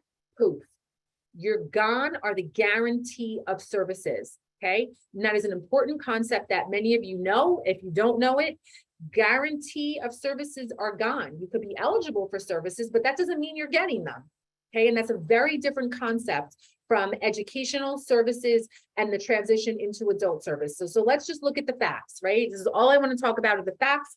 And let me just look at my time. Okay, and I'm going to go fast through some of these statistics because again, you guys are living this. I don't need to tell you, but it sets the stage a little bit. Teens with autism receive healthcare transition service half as often as children with other special needs. Young people with autism is coupled with medical problems, even less likely to receive transition support, okay? Again, most kids with autism stop receiving healthcare or can't get to a physician to even have healthcare. Why? Dr. McFarland said it, right? He talked about it. Why are they not part of his study? Well, they can't sit there. What I'm saying is these are skills. These are skills that need to be taught. ABA has the technology to teach them. Okay, autism and adulthood, you guys can pull up this slide and read it at another time. Things to ask yourself. Can my student have gainful employment? And it is a goal for many of our students. However, okay, in order to be gainfully employed, right?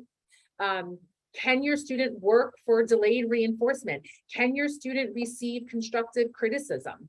How about housing? Let's talk about housing, okay? It is a terrible, terrible sort of bleak statistic out there. And many of the numbers that I'm citing here from Autism Speaks website in particular, don't report the number of people who are rejected because of intense level of service, specifically problem behavior. How many of you in the audience, your child either has problem behavior or is in adult services and have been rejected because they have problem behavior? So therefore, you could have access to service, but we just can't accept you because your child has behaviors that are too intense. What I'm saying is work on that while you are still in school, work on that while your child is young. Rehabilitation services, I mean, what does that even look like anymore? Parents or human resource directors, we talk about self-direction. I'm hoping the next speaker will be able to highlight this even more. But how do you get your child access to applied behavior analysis, perhaps through self-direction? Why? Again, because we have the technology to help change behavior. So I want to go quickly through these slides. So questions to ask yourself.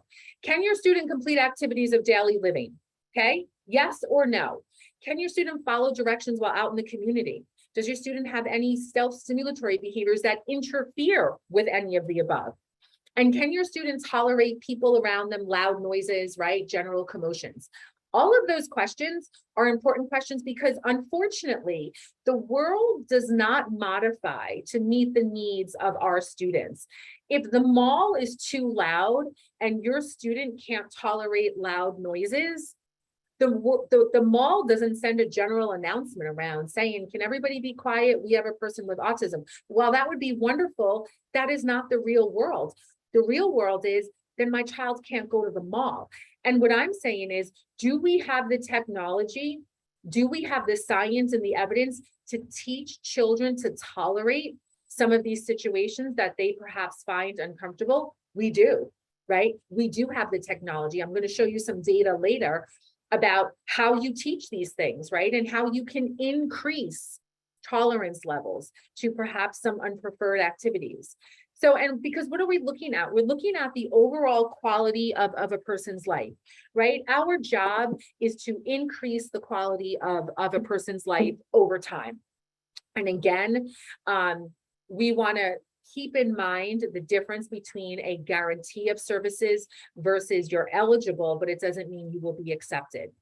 So I'm not trying, this was not meant to depress anybody, but rather, a wake-up call, a call to action. The reality is we need to be better. We need to offer better services and access to better services, access to services that have a proven track record to be effective in teaching the skills that are going to be necessary for what we call a happy and productive life post 21. So the good news is that we know that, right? ABA is that science, right? 49 years that we have. The ABA can increase skill development and it can decrease problem behavior.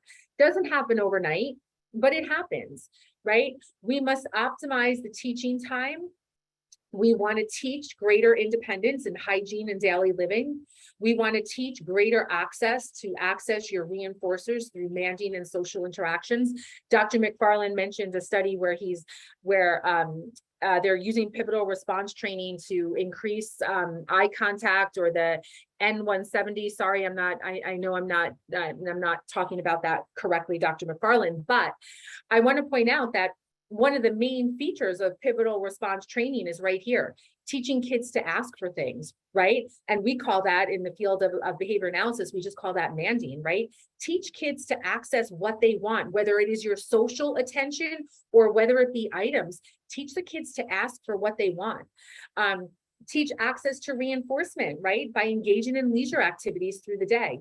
And teaching all of these things using ABA well before transition services are slated to begin is always going to be a better option. So maximize your available resources, right? Applied behavior analysis, again, gives us the technology, how those basic principles. Again, we have over 70 years of evidence, right? 49 of it being applied, but over 70 years of evidence. And how do you do that? Well, I think you need to target some of these skills that we talk about. Ask yourself, what is your wish list, right? What is your wish list? What do I want my student to teach? Is it on my child's IEP? If not, can I teach it at home? Can I access some of these ABA services at home, right? We work here in our office, as do many ABA companies, work with students at home through insurance funded services. I'm hoping the next speaker will talk about that. In New York, you should know that just because your child is 21 does not mean they cannot have access to ABA services through their medical insurance. That is absolutely untrue. If you do have medical coverage, if your medical insurance has such a coverage and your child is over 21, if it is deemed to be a medical necessity, then your insurance company would have to cover it. Now, can it be a problem? Can they try to say, well, they're over 21 and it cannot be covered? They can, but that is not legal. And I hope, again, maybe the next speaker will talk a little bit about that. So as parents, you are uniquely positioned to begin this transition process. Ask the tough questions, right? Don't think you're going to insult anybody. Look for the services out there. Be proactive, be deliberate. Ask yourself, what do I want my student to have at 21? That's where your focus should need to be. And dare I say that when I asked the parents those things, nobody talked about shapes and colors and completing puzzles, right? It's much bigger than that. And it's much bigger as our guys begin to get older, and we as parents begin to say, oh my gosh, what's going to happen if my child does not have services at 21? Does that mean I can no longer work? Do I have to stop working because my child doesn't have services? And that is the very true reality for many parents out there. And I can't see you in the audience, but I'm thinking probably many of you are shaking your head. So I'm going to pass this. This is the law. Y'all know it. You're living it. What I can tell you is that when looking at my time, when looking at what we can do to help teach this, we look at curriculums in the world of applied behavior analysis. We have what we call assessments and curriculums that are based in our base and grounded and founded in our basic principles of applied behavior analysis. This is one assessment that if you answered yes to any of those behaviors that your child needs to be taught, this is the assessment that you find a behavior analyst and help them complete that, or you ask your school, are you using this assessment? It is wonderful for teaching those exact areas that was on the wish list for both the parents and for the staff. Things like, does my child have functional communication? Basically, can they ask for what they want, or can they make requests? Can they wait? Can they tolerate being told no? Can they complete just some brief activities with a whole bunch of different people? Or do they only do things for me or for you, right? Can they follow directions related to health and safety? Can my child cross the street by themselves? Can they take a bus independently by themselves, right?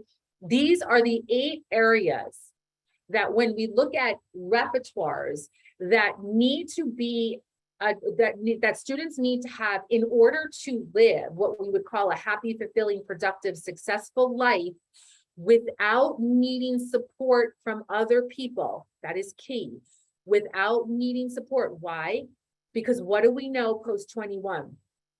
There is no such thing as a one-to-one, and supports are few and far between. And therefore, we need to ensure that our students have these skills while supports are rich and while supports are still available, and that is typically while they are still in the educational system. So if we have not taught our students these skills, I suggest we all take a good look at our IEPs and maybe have some revisions and say, I want some of this stuff taught, and I want to make sure that it's being taught to mastery, both in school and as parents.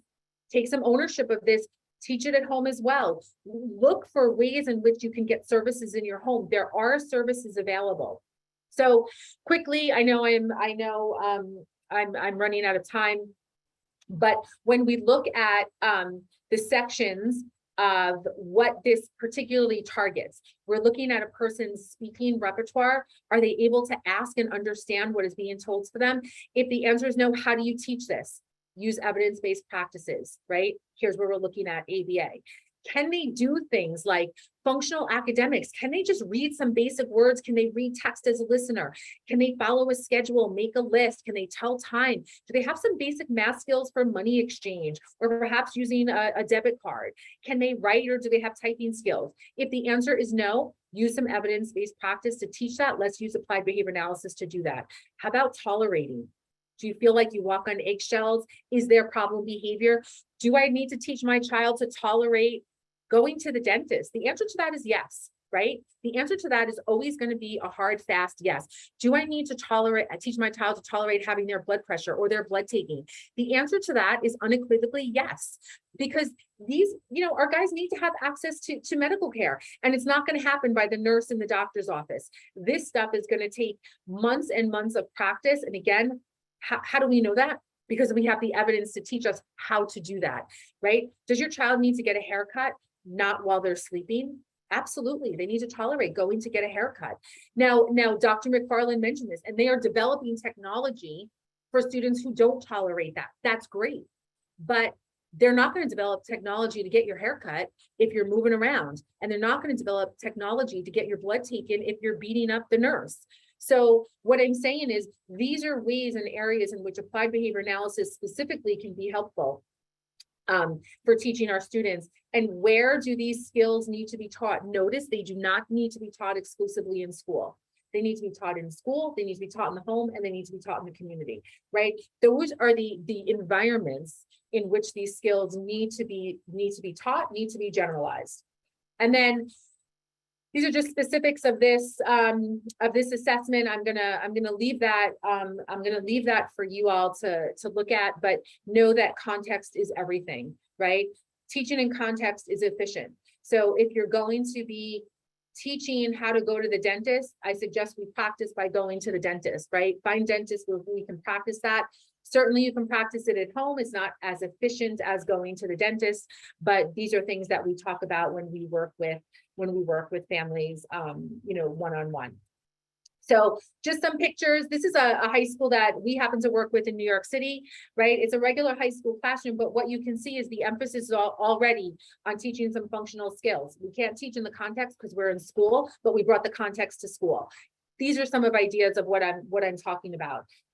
Teaching within the context of where the skills are going to have to be used, and understand what students need to learn, right? Once we have greater clarity on the path of where our students and our children are going after high school, we can then work backwards to identify the goals. And what I'm saying is, don't wait until 16, 17, 18-year-old to identify what that path is. It's okay if you identify the wrong path. We can change paths. Just identify a path, and let's begin to have some targets in that way. So what is the action plan? Well, from this training, what do you see as an important skill to teach your children now? Will this skill lead to something independent? If it does, you're on the right track. What resources will I need? And sometimes you may need more resources than school. How can I incorporate ABA into my child's educational program? How do I incorporate ABA into my adult child's program? If you have health insurance, I encourage you all to call your health insurance carrier. In New York, it can be covered on certain health insurance. The only health insurance is it can is if you have what's called a self-funded plan. Autism Speaks has a wonderful couple of slides about that to help you navigate that. But what resources will I need to begin to break down these barriers, right? And we have barriers. How do we know we have barriers? Because we have a whole group of adults who are 21 years old who have no services. And I think this is falling perhaps on deaf ears for some of you families who fit into that category. But why? Right? What happened and what went wrong? They went through 21 years of school and now they're not eligible for services. I dare say something was missed somewhere. So begin to connect this to your IEP, right? So what you want to be able to do is take those behaviors of your wish list and start connecting that to your IEP, because then you have guaranteed services that those skills are going to be taught. So what I want you to take a look at is just some data. I told you I'd share some data with you, but a goal, waiting, that was on a wish list for both the parents and for the staff. Teaching people to wait, right? You have to wait online. Waiting is unfortunately a part of life, not a part of life that we all like, but we have to learn to tolerate that. And we take data. These are the type of data that we would take. And this is what the data would look like. When we first started running this just refers to the skill in the area of the assessment, but just look at the data, right? It's going up, which is good. We're teaching a skill. Notice I'm not focusing on decreasing problem behavior. What I'm focusing on is I want to teach you to wait for longer and longer periods of time. So we started out, as you can see right here, it says 5 seconds. We mastered that.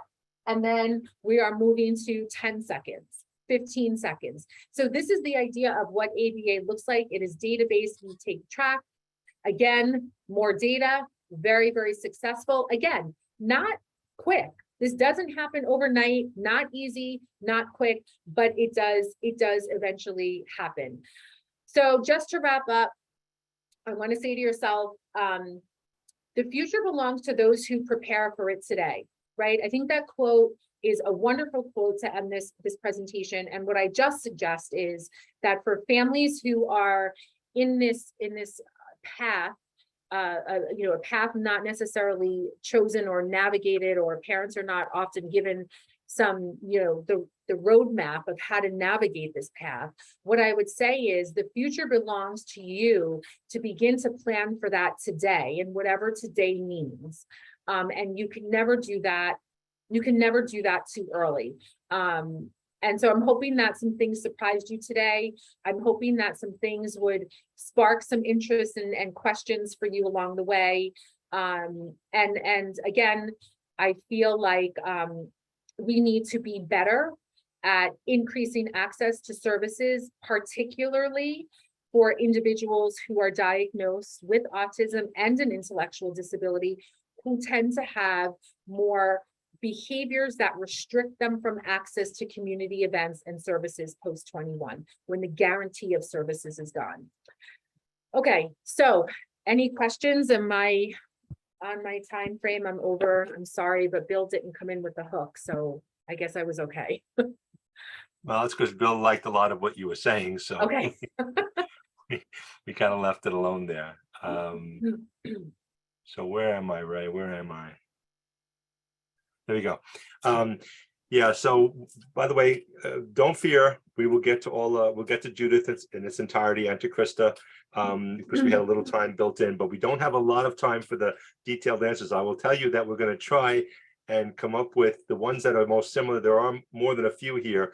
So I'm going to try and group them together and we'll get to them. But if you just, there's two ways to answer these questions, obviously. One way is to go into the depth right now. Another way is to give a shorter answer and direct them maybe to a site or to a later conversation or to contact you directly, Gina, so that we could try and at least finish close to our time frame. Yes. So, and you're right, I didn't have the physical hook ready for you today.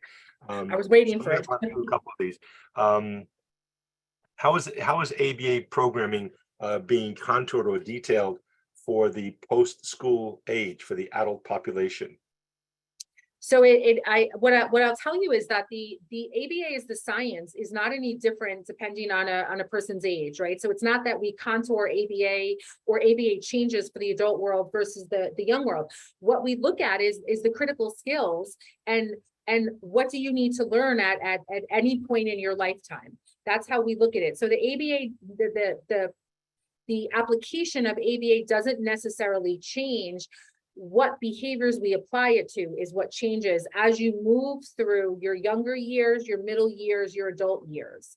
And it's access to that, which is always the question for parents of adults with autism who need ABA services. How do I get access to that? And what I can tell you is, your medical insurance, there's always private pay, which is usually out of reach for many families, but your medical insurance here in New York, for those of you that are in New York, is going to be your best bet. And I'm hoping the next presenter will talk about that a little more. Okay. How do we handle more assertive behaviors, and actually include in that, if you would, things as functional communication, teaching to nonverbal adults, for example? So there's wonderful lines of literature. So in the assessment that I mentioned there, that I have the slide for, it's called the Essential for Living. It's an assessment, both an assessment and a curriculum. Functional communication has got to be part of the planning process and has got to be paramount in the teachings of our students from very early ages.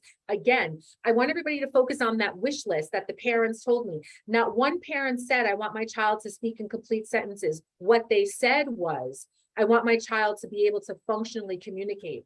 So I think we need to look at the differences. What does functional communication look like? And it doesn't always look like complete, perfectly formed sentences with a please and thank you on the end. What it looks like is being able to talk in a multiple set of conditions when I want something. And what we know, the more you can ask for something, the less problem behavior you will have. So functional communication has just plain and simple has got to be part of planning from day one.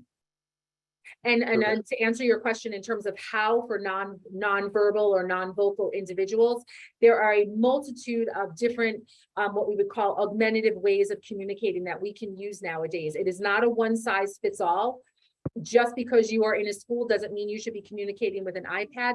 What it means is if you cannot communicate vocally, somebody needs to do a very good assessment to determine what would be the best method of communication. And again, there is a ton of research to suggest, would that be using an iPad?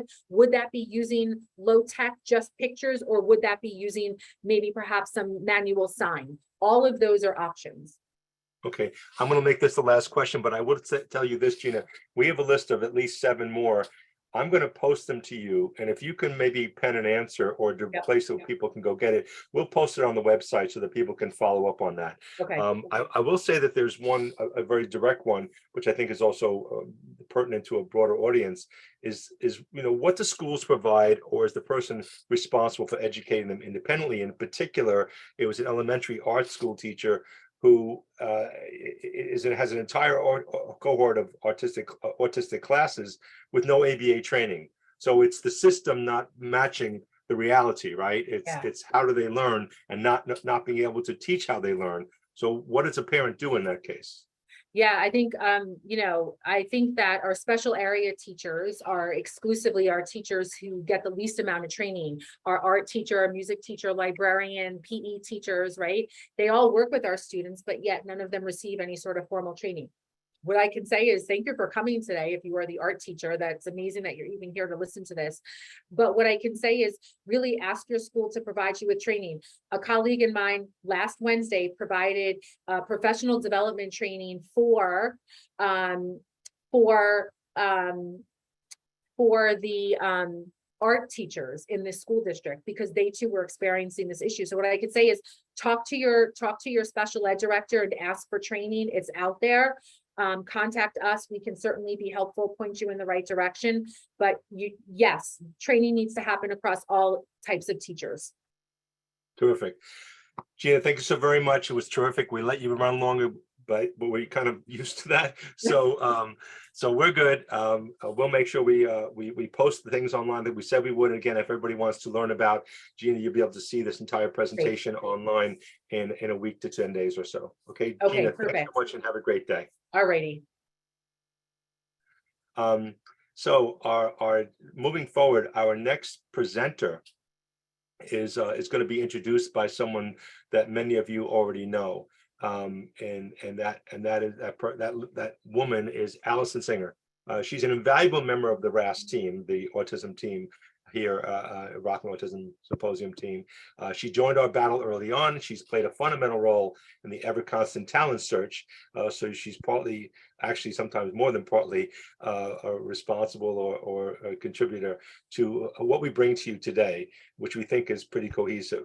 But she can bring wisdom, insight, and advice to those who in the ASD battle. President of the Autism Science Foundation, Allison has her ear to the ground and a finger on the pulse of the leaders of the field in this field. So to introduce our next speaker, ladies and gentlemen, Allison Singer. Thank you so much, Bill, for those lovely words. And I want to add my thanks to Gina. Gina, you are just the ideal combination of passion and expertise. And we are truly lucky to have you in our community. I'm also very lucky to call our next speaker, Judith Ursidi, my dear friend. In New York State, OPWDD has promoted self-direction as an option that promotes flexibility in service delivery. But flexibility is probably not the word that many of us as parents or as adults with autism would use to describe self-direction. Specifically, as Gina said, when we're looking to add supports outside of the approved self-direction funding stream, like those that would be provided by a board-certified behavior analyst. So to help us navigate the world of OPWDD, we are joined today by Judith Ursidi. Judith is currently Vice President of Community Affairs for the Council of Autism Service Providers. She previously served as Director of State Government Affairs for over a decade at Autism Speaks, where I'm quite certain that she created the pages that Gina referenced in her talk. She entered the world of autism advocacy when her son, Jack, was diagnosed at age 2, and now he is a handsome, thriving young man. Judith is the recipient of the Margaret Bauman Award for Excellence in the Autism Community and has received the Advocates for Autism of Massachusetts Advocacy Award, as well as the Autism Advocacy in Action Award from the Long Island Behavior Analysis Conference. I have personally had the good fortune to work with Judith and to learn from Judith for over 15 years. Her knowledge of autism advocacy is trumped only by her unwavering commitment to every single one of our children. She gives more of herself than anyone I know. So it is my pleasure to introduce Judith Orsidi, who's going to help us navigate self-direction and other funding streams. Thank you, Allison, so much. It's such an honor. And I know that's a cliche, but wow, Allison Singer just introduced me. I remember being the mom of a 2-year-old that had been newly diagnosed with something called autism spectrum disorder, and seeing Allison on television talking about her experience with her daughter, Jody. And that was the beginning of a journey for me as an autism mom. And then not long thereafter, an autism advocate. But Allison has set the standard and blazed the trail, and it's a true honor to be with her today. All right, let me get started, as I know many of you are probably running out of time.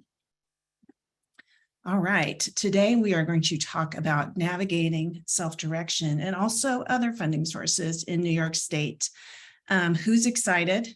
Who's frustrated? I think it's really great that we're not in person today, because you might want to throw things at me at certain points in time. So just throw them at your screen instead. That won't hurt anything. I want to familiarize you with the Council of Autism Service Providers very quickly. If you have not heard of the Council of Autism Service Providers, you might be a parent or even a provider or someone in the community who hasn't heard of us, but we are a nonprofit. We're a trade association. So we're an organization that's made up of organizations, kind of like the Chamber of Commerce for autism service providers. We don't just accept anyone. You have to meet certain criteria to become a member of the Autism Service Providers, the Council. And we have a nationwide membership. We have many members in New York State. We have a strong representation there. And our goal is just to make sure that we're cultivating best practice in autism services. And so if your provider is not a member of the Council of Autism Service Providers, they should be. I also want to mention too very quickly that not only do we have the membership, but we recently introduced an accreditation, and that accreditation is for ABA providers for their organizations, not for them as individuals, but for their organizations. And the reason we've introduced that accreditation is, as I mentioned before, we're a nonprofit trade association, and we really want to ensure protection of quality applied behavior analysis services. And so this accreditation is part of that. So you can go to www.casproviders.org, and there's information about the new accreditation, and you can download the standards if you really want to geek out. Okay, that was the CAS mission, but of course I do have to mention my mission. My mission is this handsome 19-year-old, now 19 years old, son of mine. His name is Jack. And as you can see, he has a very handsome face, beautiful smile. He's a joy. He was diagnosed with autism spectrum disorder around the age of 2. And then around the age of 9, he was also diagnosed with a severe intellectual disability.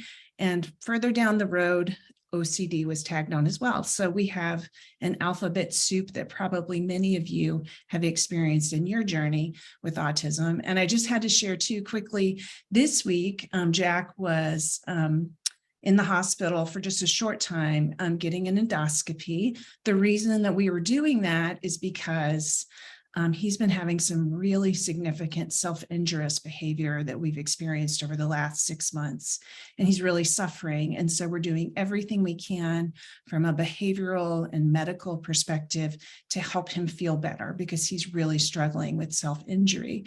So something that they did at the hospital when they were doing the endoscopy was they put a little capsule in his esophagus. It's called a Bravo capsule, and that capsule's attached. It comes out later. But for 48 hours, he has to keep this device, the Bravo device, nearby, so it can track what's going on in his esophagus to see if there's acid or reflux or things going on in there. So yesterday was a good day. It was day number 1, where we were tracking and logging, and the device, he was wearing it around his neck on a strap, doing really well. This morning, we were looking to see if we could find where it was after a night's sleep, and my husband discovered it. Where do you think he discovered it? In the toilet. So that was the end of that. So for all of you who have loved ones who are on the autism spectrum, I hope that gave you a little laugh this morning. I also want to add these disclaimers too very quickly. We don't want to participate in collusion, federal antitrust. I'm not a doctor. I'm not giving you legal advice today. This is just general information to try to help you out. We're going to talk about navigating self-direction, health insurance, and Medicaid. I'm going to talk with you very quickly too about a court case, and you might think, oh my gosh, this is too much. Please hang with me. I promise you'll find it interesting, or at least I hope you will. And then I've got some resources to share. And please know, after this presentation, you can reach out to me on my email address. That's the best way to reach me. If you call, I may or may not, I'll get the message, but it's slower for me to respond to phone calls. Email is much more efficient. All right, let's dive into self-direction. So this is the very simplistic presentation of self-direction in New York State. Self-direction came out a few years ago. And I remember at the time, I've been working in New York State since 2008. There was a lot of concern about how this would affect people who were trying to access services. And there was promise that there would be guidance, communication, collaboration, simplicity. And so this is OPWDD's simplistic presentation. As you can see, self-direction, and many of you are already experiencing this, includes person-centered planning, understanding self-direction, determining your budget, hiring a support broker, and a fiscal intermediary, developing another budget, the self-direction budget and plan, submitting the budget for approval, and then holding your launch meeting. So that sounds really simple, right?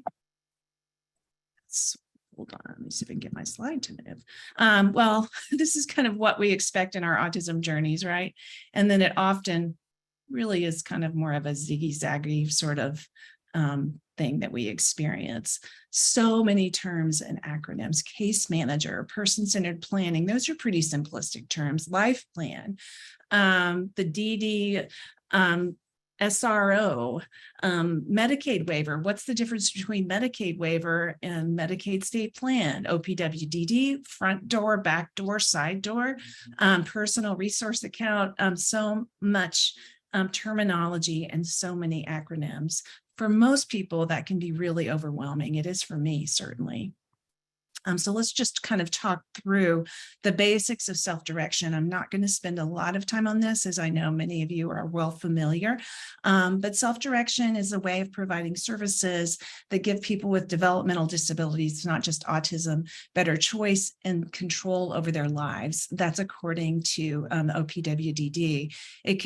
It has 2 features: employer authority and budget authority. It's funded through federal Medicaid and state Medicaid. And so the feds pay for part of it, and then the state pays for part of it. And then it's administered through OPWDD. And as I mentioned before, you're going to have a broker and a circle of support and a fiscal intermediary working with you, as well as other team members. When you think about the circle of support, I'm not sure if any of you have already pulled together a circle of support. And of course, I apologize for the lawnmower and the dogs barking right when I'm presenting. And I apologize for that. I needed to leave the door open so I could hear my son, Jack. He's actually home today. So forgive the background noise. The circle of support is just a group of providers, your medical professionals, your OPWDD representatives, and they're working together to create support, to problem solve, help create a plan, and also help you recruit your staff. When you think about the broker that you need, they're an independent contractor, and they may work for an agency. And what they're supposed to do is help you get through the process. They guide your person-centered planning. They write the actual plan with the budget calculations. They identify community connections and resources. And they act as the intermediary and liaison to your DDRO, and they help steer you through the process. And excuse me for a minute, I'm going to close this door because the noise is overwhelming.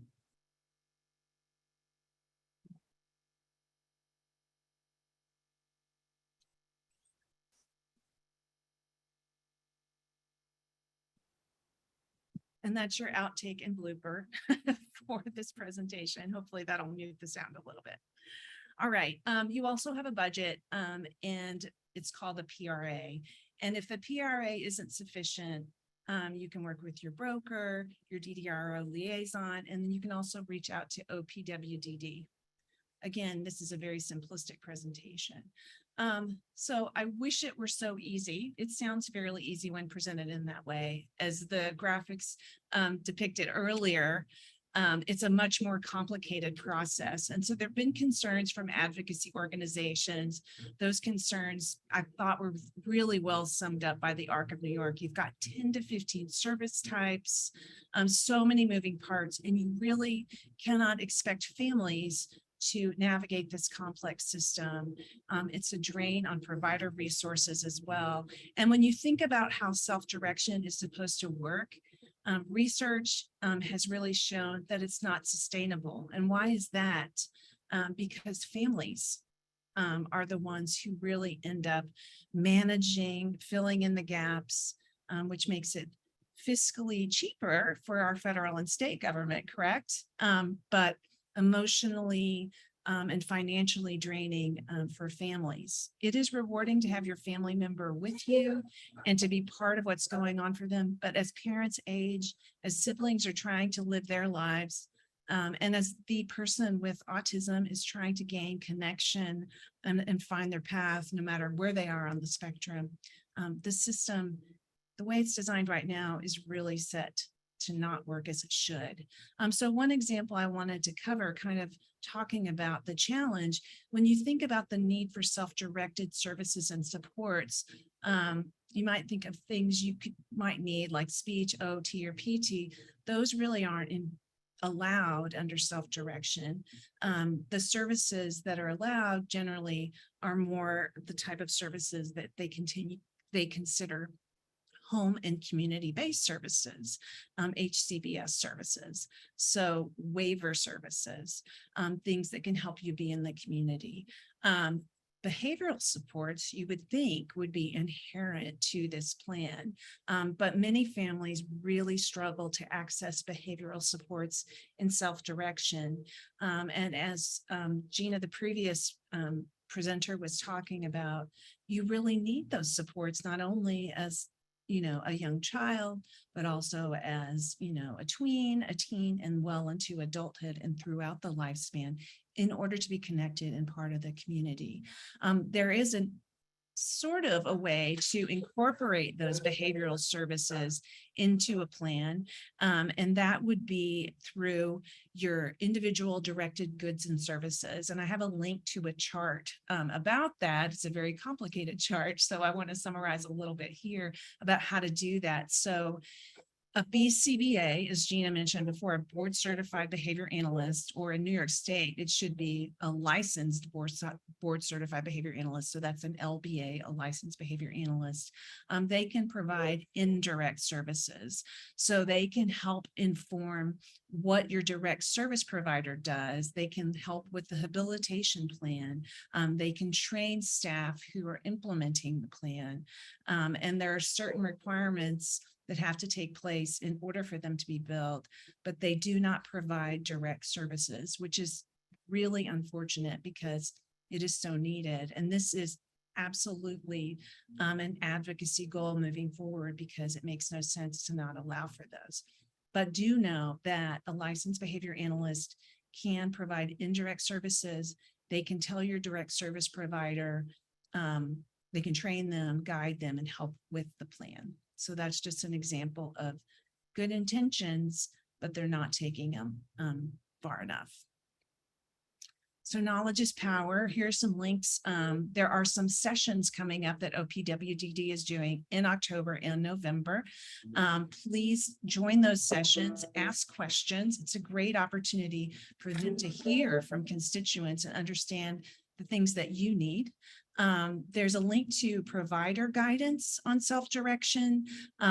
This evaluation of experience with self-direction is a research study that really looks at, honestly, the shortcomings of it to date, and helps kind of quantify the challenges that caregivers and people with autism are facing. My friend Allison Gian Gregorio is a support broker, and I consulted with her on some of this information. She said to offer her email to those who might have questions. She's on Long Island, not specific to Rockland, but she is there for questions and is glad to help. My email will be provided as well. And then I also have a link to your New York legislators. I would encourage you, when you feel frustrated, when there are barriers placed in your access to self-directed services, that you reach out to your legislators. They really need to know what's happening on the ground, and they're not going to hear that from the agency staff. They need to hear from you, their constituents. Okay, I know you all have been listening to a lot of really valuable information. I'm going to quickly move through accessing supports and services in alternative ways outside of OPWDD. So this is going to be through health insurance. As many of you have heard, over the last really 15 years, there's been a movement nationwide to pass autism insurance laws state by state. And New York State is one of those states. All 50 states have passed laws. And then what those laws do is they require medically necessary diagnosis and treatment for people who are diagnosed with ASD. It includes psychological, psychiatric, and behavioral care, as well as the therapeutic services like speech and OT. So when you think about, you've got your Medicaid waiver services and OPWDD, if you're accessing those. If you're still school-aged, you have services that are provided on your IEP. The goal of those services, generally speaking, is to help a student access the curriculum, right? That's what IDEA states. There are other ways to state it, so I'm speaking very generally. The goal of this healthcare piece through health insurance, whether your health insurance is through private employment or whether it's through Medicaid-funded health insurance, Medicaid or CHIP, the goal of that coverage is to ameliorate the challenges of autism spectrum disorder. So different goal than education, you can access both of those services, and if needed, you should. I think there's been an impression too, and Eugenia talked about this earlier, that these laws are kind of thought of as just only being all about ABA and they're just for little kids.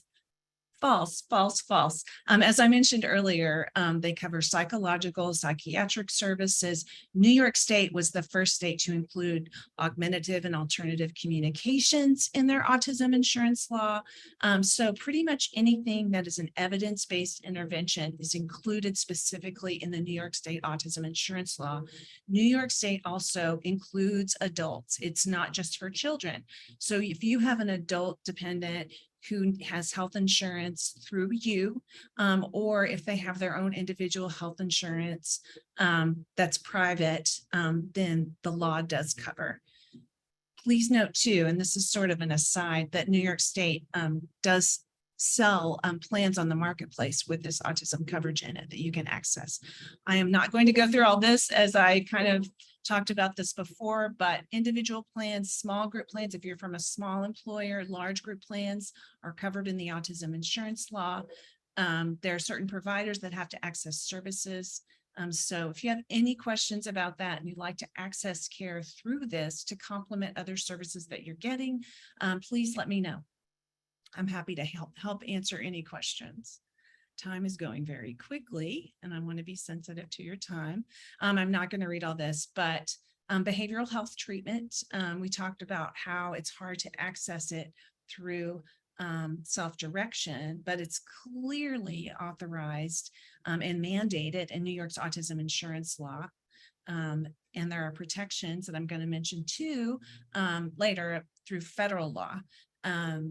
One thing that's happened that's super exciting over the past decade is as these laws have been passed, when you think about the medical model of applied behavior analysis, the American Medical Association established 10 CPT codes.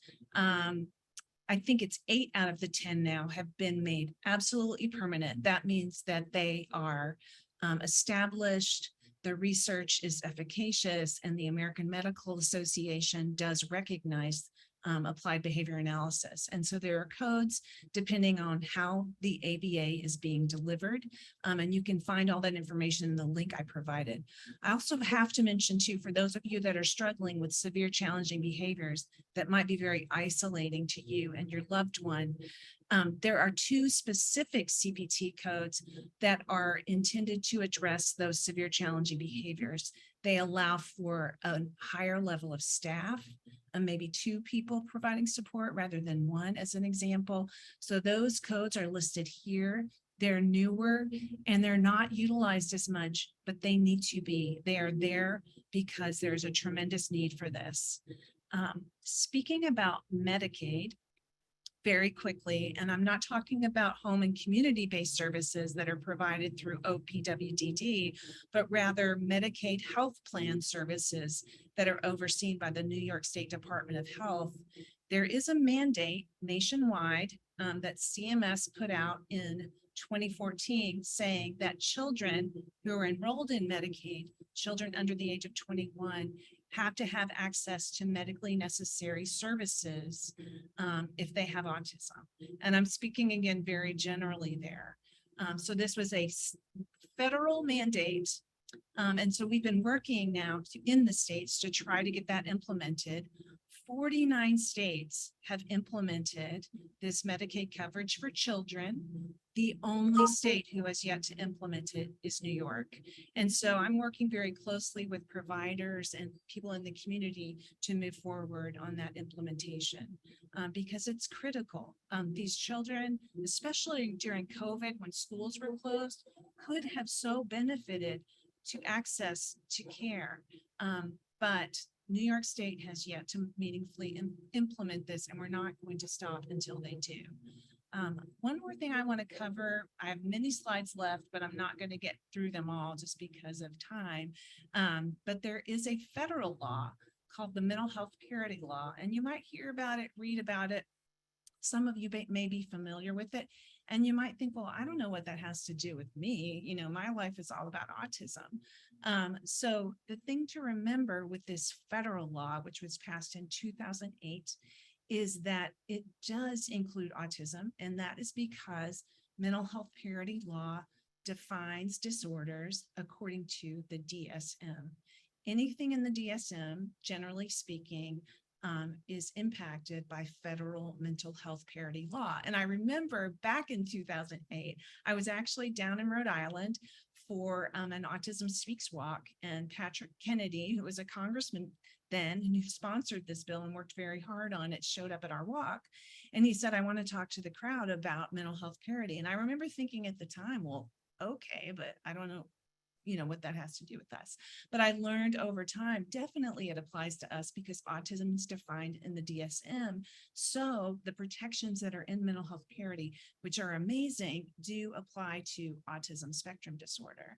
And what it does, it basically says that if you're doing things a certain way for the majority of services on the medical side, you have to do the same thing if you're offering mental benefits or behavioral benefits. They can't discriminate. So it's not a mandate saying everyone has to provide behavioral health services or mental health services. But if you do, you have to do so at parity with what's happening on the medical side. Additionally, states have their own laws too, just to even elevate more the coverage and protections that are there. And when you think about how hard it has been for people with conditions that are defined in the DSM to access those services through the healthcare system, it's very exciting to think about how people can be empowered. If you want to talk more about mental health parity, time is precious right now. So I apologize for being brief about it. Please feel free to email me with questions. if you are having trouble accessing services through your plan, mental health parity law really applies to almost every plan there is offered in the United States. It's a federal law, and its reach is very broad and powerful. And over the last couple of years with the current administration, the enforcement of mental health parity law has really been increased. The reason is Marty Walsh, who used to be the mayor of Boston, is a recovering alcoholic, and he heads up the Department of Labor federally, and Department of Labor oversees this enforcement. And so he's made it a personal mission to make sure the health plans are complying. So there are ways that consumers can take action. There's a disclosure template, for example, that plan members can provide to their HR department, and then they have 30 days to respond to indicate or disclose whether or not they're in compliance with federal mental health parity law. I have used that disclosure template many times with families to get them to reach out to their health plan and ask for a disclosure template. And then they have to disclose not only what they're covering, but the process that they used to decide whether or not to cover things. So for example, health plans that might try to exclude ABA, or who might really try to limit the amount of speech or OT or PT you can get, they have to explain the process they use to come to that decision. And honestly, usually rather than explain that, they just add the coverage. So it's a really valuable tool. The other thing too, that mental health parity, it's not just about inclusion of benefits or number of visits, but it's also about medical necessity. Protections are there too. So very generally speaking, health plans have to use generally accepted standards of care when they're making mental health decisions, coverage decisions. They can't just sit in their little cubicles and come up with their own criteria. They can't just say, oh, this 4-year-old is nonverbal, so we're going to stop these services. They're not making progress. Or they can't say this adult is 25, so they don't need speech therapy anymore. The decisions they make have to be provided based on generally accepted standards of care. This was exhibited in a recent court case that was brought in California. And you might say, well, what does this have to do with California? In that case, they listed some generally accepted standards of care that are unique to people with mental disorders. And this would include things like autism. And they talk about things like treatment to maintain functioning is so important. It can't just be, upward movement progress all the time. For some, maintenance is progress. So that's just an example of some of the standards of care described by the WIC court. They also looked at certain criteria for substance use and mental disorders. When you think about applied behavior analysis and you think about clinical standards, generally accepted standards of care, in California, the Division of Insurance, because of this case and because of subsequent legislation, has adopted generally accepted standards of care, ABA practice guidelines. And I put a link to those here. These include the generally accepted standards of care for applied behavior analysis. And in New York State, I have to mention that the Attorney General there, you might have heard a big settlement with United occurred.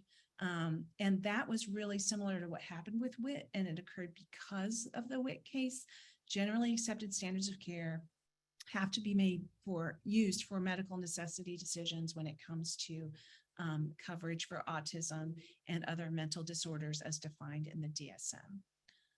So I let me make sure things you can do just quickly. I always like to leave with action. You can identify the standards of care. So for ABA, it's those previous ones I showed you, and make sure that your health plan is aware of that. Tell them they have to use these for their medical necessity decisions. We have a wonderful appeals guide online at CASP. I have a link to that later in the presentation. If you look at the slides, you'll find it. It is amazing. And it's not just for providers. It provides really digestible information, I think, and examples, sample letters. It's really a great tool. So definitely look at the CASP appeals guide. If you are struggling with health insurance coverage, don't let them get away with denying you. They will do it the first time, every time. always appeal. The appeal disclosure template I mentioned before, and then, relationship building with your legislators. Quickly, I mentioned the health insurance appeals guide. Please take advantage of that. And I encourage you to please stay in touch with me. My email and my phone number are there. Forgive the background noise. I apologize. I was trying to make sure I could hear my son, and all I'm hearing are dogs and lawnmowers, and I'm sure you are too. If you have questions, my email is provided. And thank you so much for wading through this very complicated information with me today very rapidly.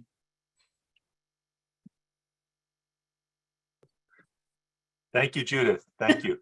Yeah, it's I think we've all had those kinds of complications. You mentioned to me that your son might have been running through in the background, and we've all had that happen. Yeah, he didn't run through, but everyone else did. Everything else did. I will tell you that you're right. The last thing you said is exactly right. This is super complicated. I think it's the one that's got the most confused looks from people's faces. I'm not sure. They're like, what? I don't know if you had an hour and a half. I don't think it would work. I think I was chatting with Ina, and I said, I think it needs to be a meeting, not a webinar, where you can actually take live questions, whether you do that kind of thing or not. But just yes, absolutely. I'm happy to. This is, people need to interact more on this, I think, than what this forum allows, for the depth of what their issues are. So I'm going to ask you really this. It's sort of one question, but I mean, it's about OPWAD and what, how do we get them to pay for behavioral support? But the big one really is, and it keeps coming up again and again. And how do I get Medicaid self-direction to pay for ABA, and how do we apply CPT codes to Medicaid? In other words, it's all about payment. It's about how do I get this funded? I know that you said a lot of things just now about some that reference that. But that's still, the questions are still coming through that way. So if there's something you can shed a light, again, maybe it's a follow-up thing that you can establish. But I think that there's just, the potential that's there is so real. But if you can't get there from here, it doesn't matter. So I would say when you think about OPWDD and self-direction, those are home and community-based services. So CPT codes are not used there, generally speaking, for any services. Those are used on the medical side. They're used for healthcare, which is different. Home and community-based services are called waiver services because they're generally not healthcare. They're to help people be in the community. So that is part of the reason why there's been such a severe limitation. I would argue against, ABA being provided through these plans. I would argue that in order to access the community, you need access. Many people with autism need access to applied behavior analysis services according to generally accepted standards of care as they're defined in those CPT codes. And I think what we need to do is really organize and attend the information sessions that I mentioned, write your legislators. We can create a movement actually to ask for this change, and it can occur either through regulation or through legislation. I think we should probably do it both of those tracks, take both of that approach, but there has to be advocacy around that. They're going to continue with the status quo. And I think the motivation to limit is really based on cost. A lot of times it's a fiscal decision that they make, and then they sort of tap dance around the reality that this is so needed in order to access home and community-based services. But the way it's designed right now, you can utilize the services of a licensed behavior analyst, but only in indirect ways, which really isn't super helpful. So we've got to advocate to get that changed on the OPWDD side. And now I'm going to take a breath, though, and say that if you have private health insurance, not Medicaid, and I know that rules out many people in the adult space, if you're over 21, you can access services by either buying the plan, a health insurance plan on the marketplace, and they're required in New York State to cover ADA, that's medically necessary. So that's meant to ameliorate the challenges of autism. So you'll have to make the case for medical necessity with your plan, and you can, as Gina was talking about, it's appropriate. So you can do that, or you may already have health insurance that includes that. So the private health insurance does cover it. And it's one of those things where we've passed these laws And now the implementation is the hardest part. And part of the implementation falls on the consumer, unfortunately. You have to try to get these services. Otherwise, the plans aren't going to reach out to you and say, oh, you should use these services. And your physicians might not even be aware that they can prescribe these services. So we really have to push for implementation for this complementary funding stream because it's confusing and outside of the norm. Really. And I would love to have more conversations around that so we can make them do what they're supposed to do while working on that OPWDD piece. Right. I think that's a universal issue for lots of the parts of our program today. I'm going to tell everyone that we're not going to get to the rest of the questions here. There tend to be similar type things that they have the similar kind of answers, but we're going to post them on the website. I'm going to send these out to the presenters today, and we'll come back and we'll put it out by category. So I want to thank you today for your time, and hopefully you'll see what we have here. You can get back to the people who still have questions. Absolutely. Thank Feel you. free to email me if you have questions. I'm happy to answer them. We'll post your email on the website. Thank you. Thank you. Have a great day. Thanks. So our last speaker, collaborative, Krista Bilodeau and I collaborated on this last segment because we both have significant experience in the topic, which is really around the impact of recreation and music and theater and creative arts and other things on the ASD world. So I'm going to tell you a little bit about Krista. She's going to speak first, and we'll do some Q&A, and then we're going to end up, which will get us close to our time, I hope. We're going to end up with a little video we want to show you, and it's only 5 minutes long, and we'll stop there. Krista has an MS in education, has been in the recreation field for 20 plus years, and is currently the rehabilitation programming director at Venture Together, which used to be formerly known as Camp Venture. She has a strong background in the creative arts and recreational world, encompassing painting, music, ceramics, theater, sports, swimming, and the incorporation of technology in some or several of those. She's got a unique perspective on how those disciplines, along with the self-exploration and expression, can enhance the quality of life for those in the broader IDD community. Today, Krista will discuss the benefits of physical activity program, PAP, that can significantly benefit social functioning and transfer to other parts of the individual's daily life to create a better quality of life. Participation in physical activities can also build or help build a foundation of the soft skills needed to maintain relationships and succeed in the workplace. Specific skills that are not easily addressed in a typical daily setting can be enhanced with PAP, and they include fundamentally teamwork, problem solving, tolerance, listening, and general communication. So ladies and gentlemen, please welcome Krista Bilodeau. Hi, Bill. Thank you so much for that introduction. And I hope everybody's had a really good morning. I really enjoyed everybody's presentations. So thank you for sticking around to hear my presentation. I'm going to share my screen.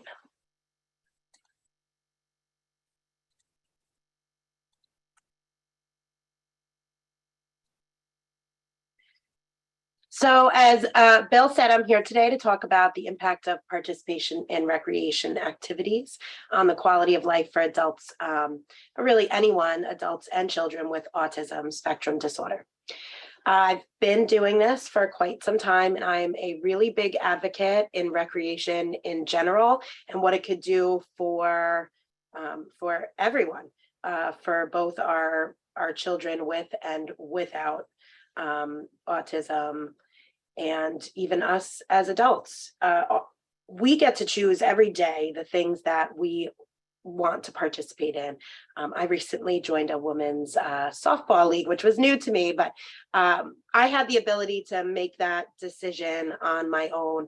And for a lot of us as parents, you know, our typical children have a plethora of activities that they get to choose from to participate in. And there's not always the same amount of activities available for our children and adults on the autism spectrum or with developmental or intellectual disabilities. So I wanted to talk a little bit about that today, because part of my job here at Venture Together is to either find those activities if they exist within the community and our individuals can tolerate participating within the community, and if not, to then create those activities for our folks to participate in. And what I've seen over my years of experience is the many, many benefits that participation in these types of activities have on one's quality of life. So I wanted to focus on 3 areas, 2 specifically, but we will touch on the first. So obviously the impact, the physical impact on participation, but we're going to get into social functioning and the impact on oneself or personal life. So to start with, I'm sure that most of us do know that there's a lot of great physical impacts that participating in recreation activities have. Improves motor skills, can improve things like eye contact and tracking the muscles within your eyes, increasing coordination and reaction time, and improving strength and endurance. And I have a lot of pictures in here. These are all my folks who I've worked with in a variety of ways. I hope that you enjoy seeing how they're participating. But just as an example, we have Ralph here who is learning to golf. He learned, Fred, who's learning to golf, and he, this was his very first year learning. And I don't know, I have a very hard time hitting that tiny little golf ball with that golf club. So I was really impressed at how well he did as a first timer, and getting out there and walking the many steps that you do in golf, and learning how to swing and participating in this as a group sport. This was run through the New York Special Olympics. We've also started using a local gym. We have many folks who are now being able to get out and use some adaptive equipment, but these are all activities that are within our community or that we've created here at Venture Together.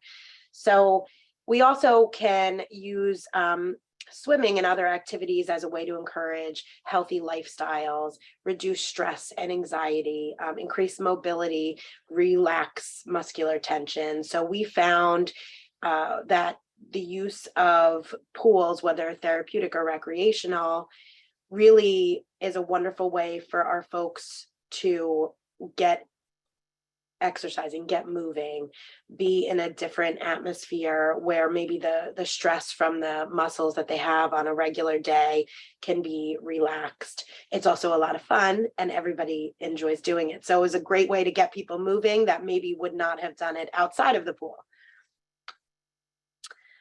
So we could talk about physical benefits all day, but I really want to focus on the social functioning and the impacts it has for an individual's self. So physical activity programs can produce large benefits on social functioning and transfer to other parts of the life of the individual's daily life to create a better quality of life. Social functioning, opportunities to interact, connect, develop relationships, and expand one's social circle.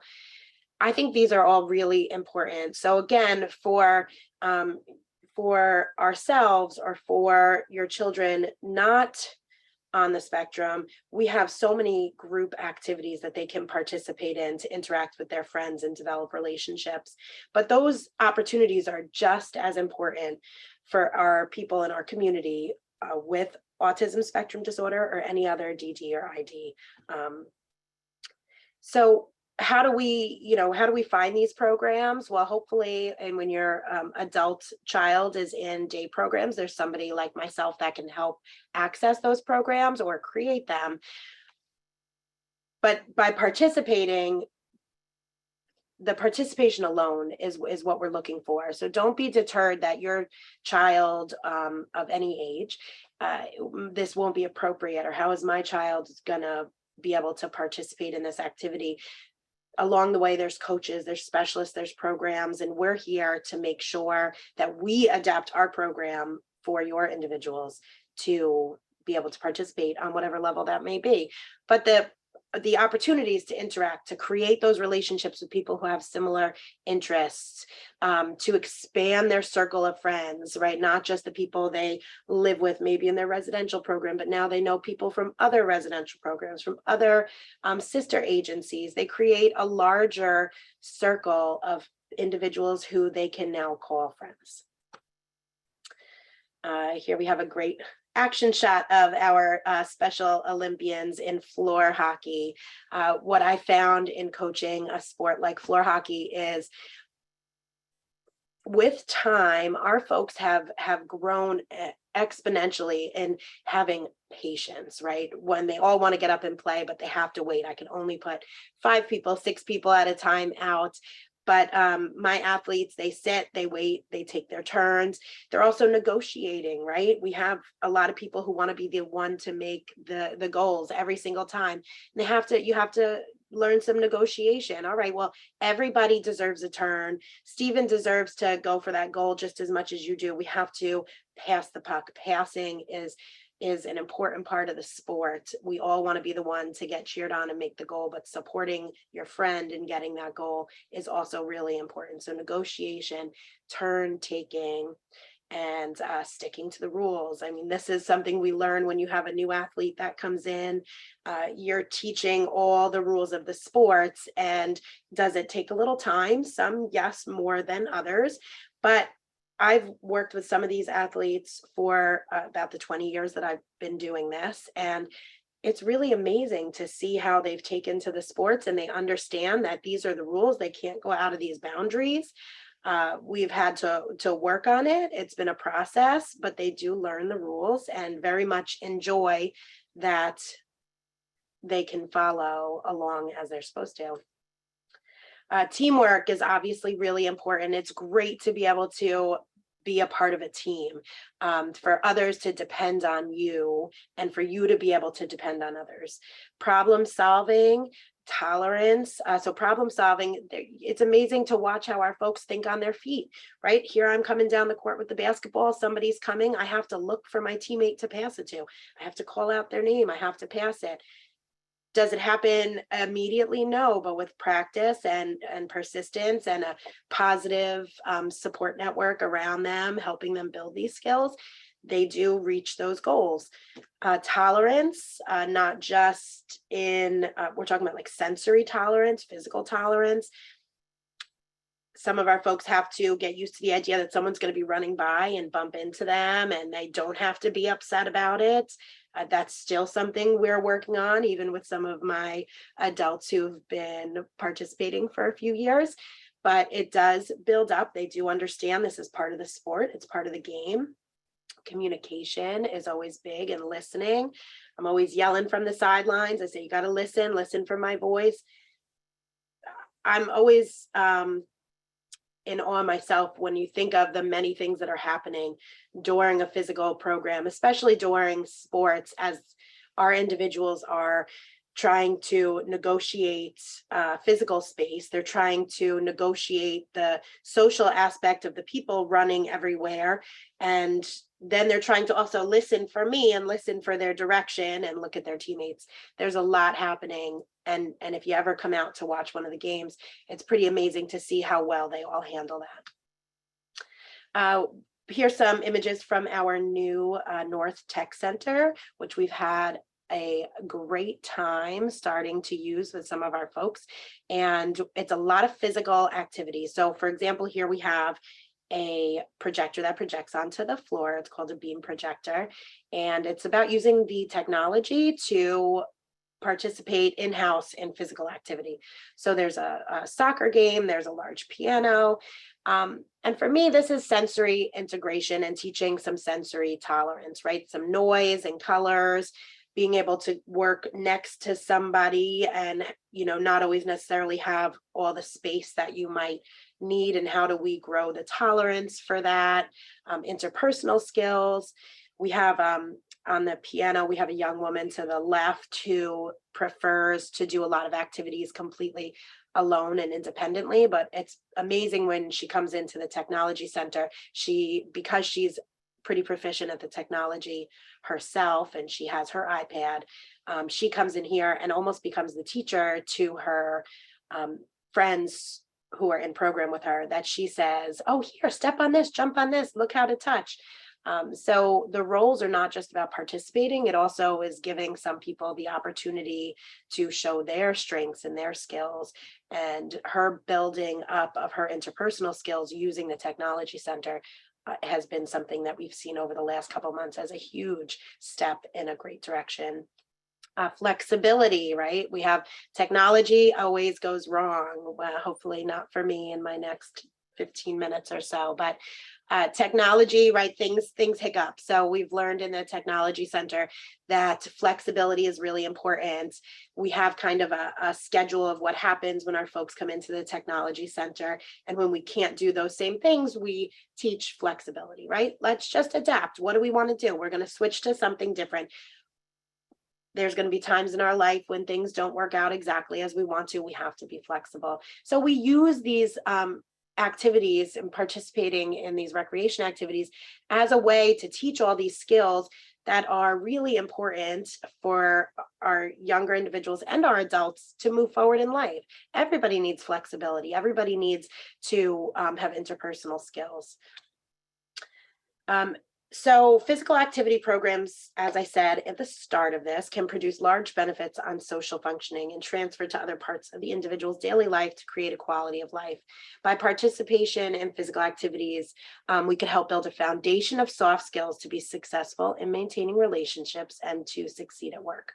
So I just want to look back at some of the skills that we talked about during social functioning and attach them so you could see how participation in these activities, though it seems like it's just for fun and just a social activity or something that's healthy, really is helping to build all these skills that are going to be carried on into other areas. So, for example, if your young one's going to be moving on to pre-vocational programs or hoping to learn some job skills, they have what's called soft skills. Those soft skills include communication, problem solving, teamwork, active listening, flexibility, adaptability, sticking to the rules, right? So they get a job and they're learning these soft skills. These are just some of the things that are on that list that their job coaches are going to be working with them on. And if they have something already in their life that they can connect to that and say, well, you know, communication with my boss is really important, just like it's really important when I'm communicating with my teammates on the basketball field. Being able to make that connection, being able to have something to relate it to and use as an example is really helpful moving forward into adulthood. It's also great, these things that they're learning during participation on their interpersonal and relationship skills. So as we all know, it's very difficult for some of our folks to create meaningful relationships and to maintain those relationships going forward. And some skills we need to do that are communication, conflict resolution, tolerance, negotiation, turn taking, and patience. And I know those were all listed in there. So again, to be able to look back on the other experiences they've had while participating in different recreational activities and use those as jumping points to say, okay, I know I'm having a hard time. I need to show a little bit of negotiation here in this situation to get through this with my friend. These are all skills we use on a daily basis and connect on our own. But for the people that I serve and for the people that we work with, being able to look back at their other activities is a great way to move forward. And the last area I'd like to talk about, apologize if I'm talking fast. I feel like I just need to, since we were behind, get through a little more quickly. So impact on oneself, or the personal impact, which is really important, right? We do things, we read books, we go out with our friends, we do these things because they make us feel good and they're part of who we are. We get to do those things all the time, and those same opportunities should be there for all the individuals that we serve and for your children. So participation in recreational activity can help create a positive view of oneself and in turn, give them the confidence and tools they need in other areas of their life. So here's again, just some photos. Here's, I run a theater program for Venture, and this picture on the bottom is one of my favorites, as it was one of our earlier shows when I was just learning how to make theater accessible to the people we serve. But the impact on oneself and the personal impact is accomplishment, belonging, pride, sportsmanship. When one can get into something like a play or a theater program and get up there and then accomplish that, that's a huge task. And to stand there at the end and get the applause of all their friends and their family who came to see them, it gives someone a sense of accomplishment that you just can't create in a lot of other places. Belonging to a team, being part of something bigger than just yourself, pride in your accomplishments.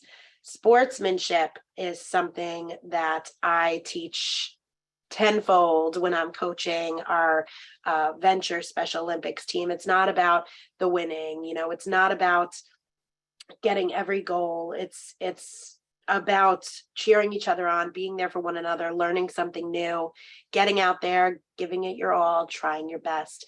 So the sportsmanship side of it is really important. It teaches that this is a part of a process. It's not just about the win.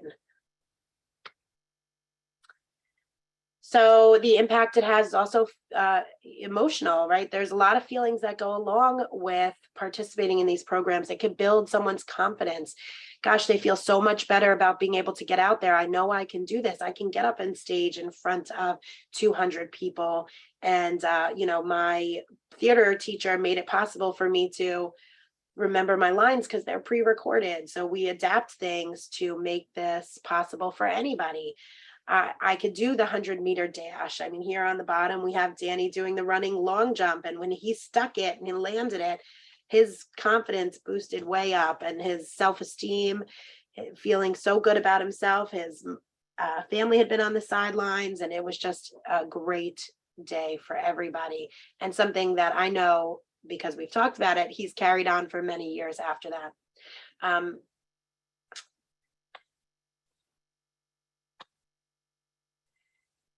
So for somebody's personal impact by participating in these, it's got many different things, but enjoyment would be one, right? Enjoyment is a big thing. We're all allowed to do things that we enjoy. There doesn't have to be a purpose or a goal. It's simply because it's something we want to do. And those opportunities should be available for all the people we serve here at Venture Together as well. Satisfaction, the satisfaction at completing something, at being a part of a process, at seeing a finished product. And of course, pride. We all want to be proud of ourselves, to know that we gave it our all and did the best we could. And I think everybody's faces speaks volumes as to how participating in these activities has affected their quality of life. So there's a proverb I've quoted here to end: the body heals with play, the mind heals with laughter, and the spirit heals with joy. And as a recreation person, I very much believe that and think that what we do is of great importance. And without recreation activities as part of our day programs, we'd be missing out on something that really truly does improve the quality of life of the people that we serve. Thank you. Thanks for listening. That was terrific, Krista. I must tell the audience, I've been to a lot of the stuff that Krista produces and the impacts that she has. She's not selling it short. Actually, she is selling it short. It's far better than she's saying. And my favorite visual that is not here is the Cheshire Cat. I'll just say that. It was absolutely the best, and the person who did it, and it's wonderful. Listen, if those who are still remaining, I know people have to get on with their day, but if you've come this far, maybe you'll come a bit further, because the next 7 or 8 or maybe possibly 10 minutes in total, I think may be worth your while. Krista, the one big overwhelming question that we've gotten so far on this is accessibility. It's the same questions that were asked in the other presentations, obviously. How do we get some of that? So is it available for kids? If yes, can I enroll my child? How do we get group homes to incorporate more recreation and physical activities? Is it available to the general public? And you and I both understand the world of venture. This was not necessarily just about venture. It was about the impacts of the things that you do in venture that has great impact on the people you do it with and for. So do you have any opinion about this? I know that the foundation, Venture Foundation, which I'm with, we have intention to move forward with the North Campus, which is a much more of a physical playground, not a year-round thing, and it's outdoors, to actually start to rent that and use that for public use when it's not used by Venture Together, or the camp that still runs every summer up there. I think that we'll be talking more about that as we go further. But is there any comment you have on that for either group homes? You can't speak for others, but what do you think about that question? Sure. Well, what I'd like to say in short is that there are really a lot of really wonderful programs out there for both children and adult aged individuals.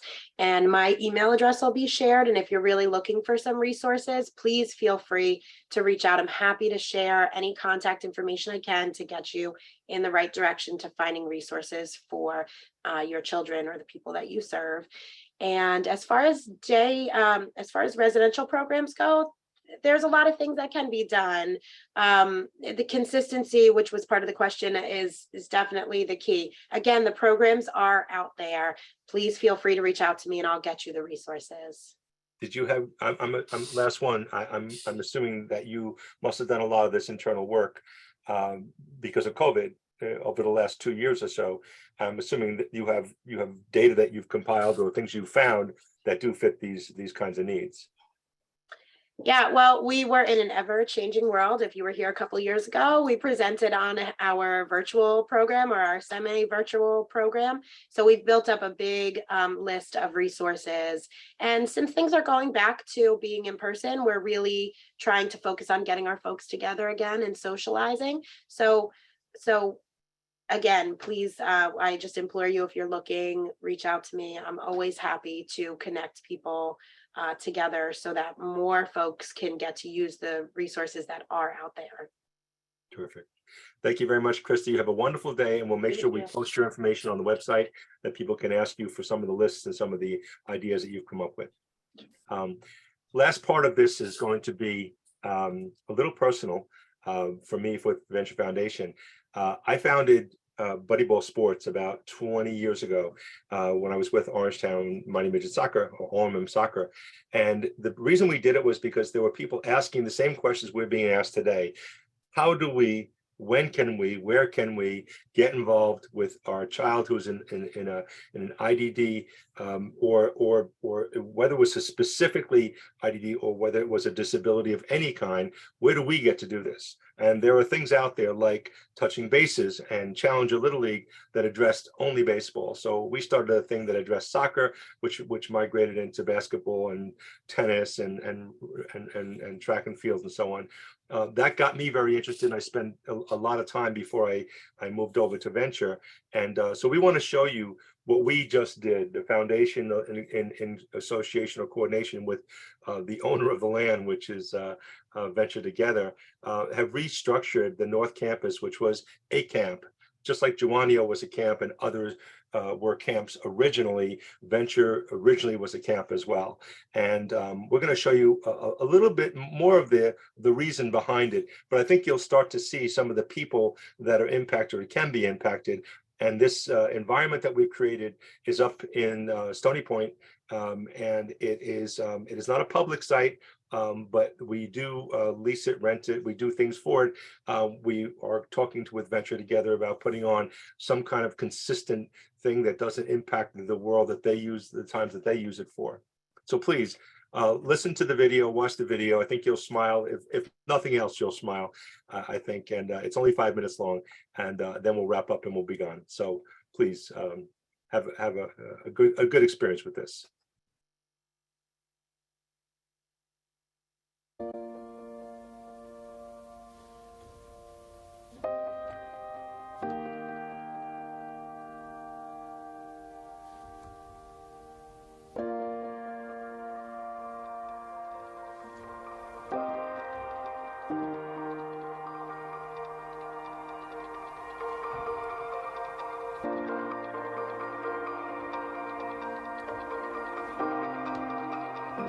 My mom was one of the founding mothers. She was one of those moms with 2 special needs children. These moms got together and were looking for a place for their children to spend their summers. In 1969, after a lot of hard work and getting the property at Venture in the North Campus, they opened up Camp Venture. The foundation of it all is really those founding mothers back at that camp in 1969.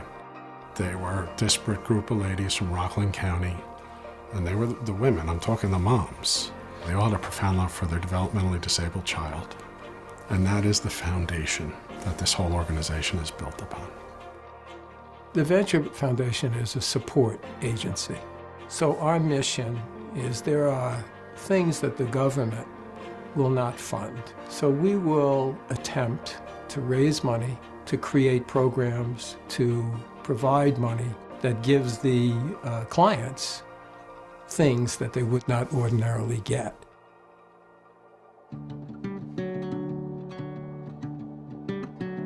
The camp was built sometimes by workmen and sometimes by parents. It's been running that way since '69. They added on, built an extra pool, they built various things, got a donation of a apparatus for swing sets and such, and they run programs up there now. So the whole environment is called the North Campus. The vision that Foundation has is to take that and renovate it, get it into a much more usable and a much more of a destination environment. The pools that were there were decent pools, but they really weren't adapted to the IDD population the way we envision it. And so now the 2 pools are going to be made one magnificent pool with a graded incline for the IDD population, if possible, to be wheeled in there. It's got a state-of-the-art, multi-level, multi-accessible playground. And then what we added to that were what we'll call play areas. And then we put in a really interesting idea called adaptive basketball called bank shot. A very, very, very colorful and very unique backboards, or bank boards they call them.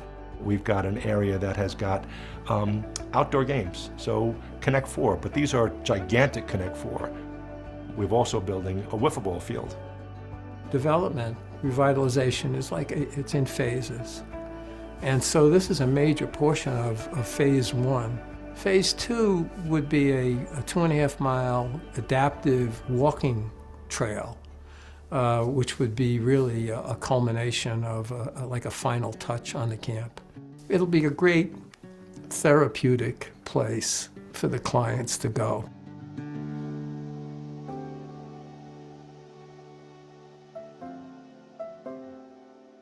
It's a cause that's near and dear to my heart. And the most satisfying thing for me is just to see today, after 50 plus years, that the founder, Kathy Lukens, Mrs. Lukens' vision has been complete. Just seeing how much it's grown from this group of moms having a place for their children during the summer to grow to what it's become, and for people to still have a vision for it, that it hasn't stopped, that there's still more to do and that can be done to reach the special needs community. So yeah, I'm just excited about that, and I think my mother would be overjoyed to think how far it's come. They're like everybody else. They need to have a place to go, a place to live, a place to have fun, a place to recreate. Even though in our hearts, we're really trying to do this for the people we love the most, the least of our brothers and sisters, if you will, it's really something for the whole community. Because we would love to see people of any and all abilities to enjoy this property. There are things that are always needed. There's wheelchairs, there's all kinds of things that our guys and gals need. So we need help.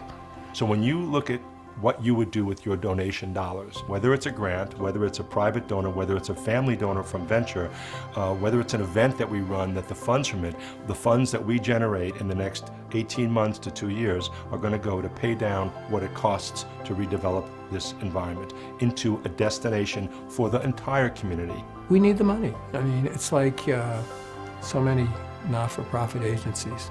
But we can tell you that the money would be used for a great cause and will put a lot of smiles on a lot of individuals that need our help.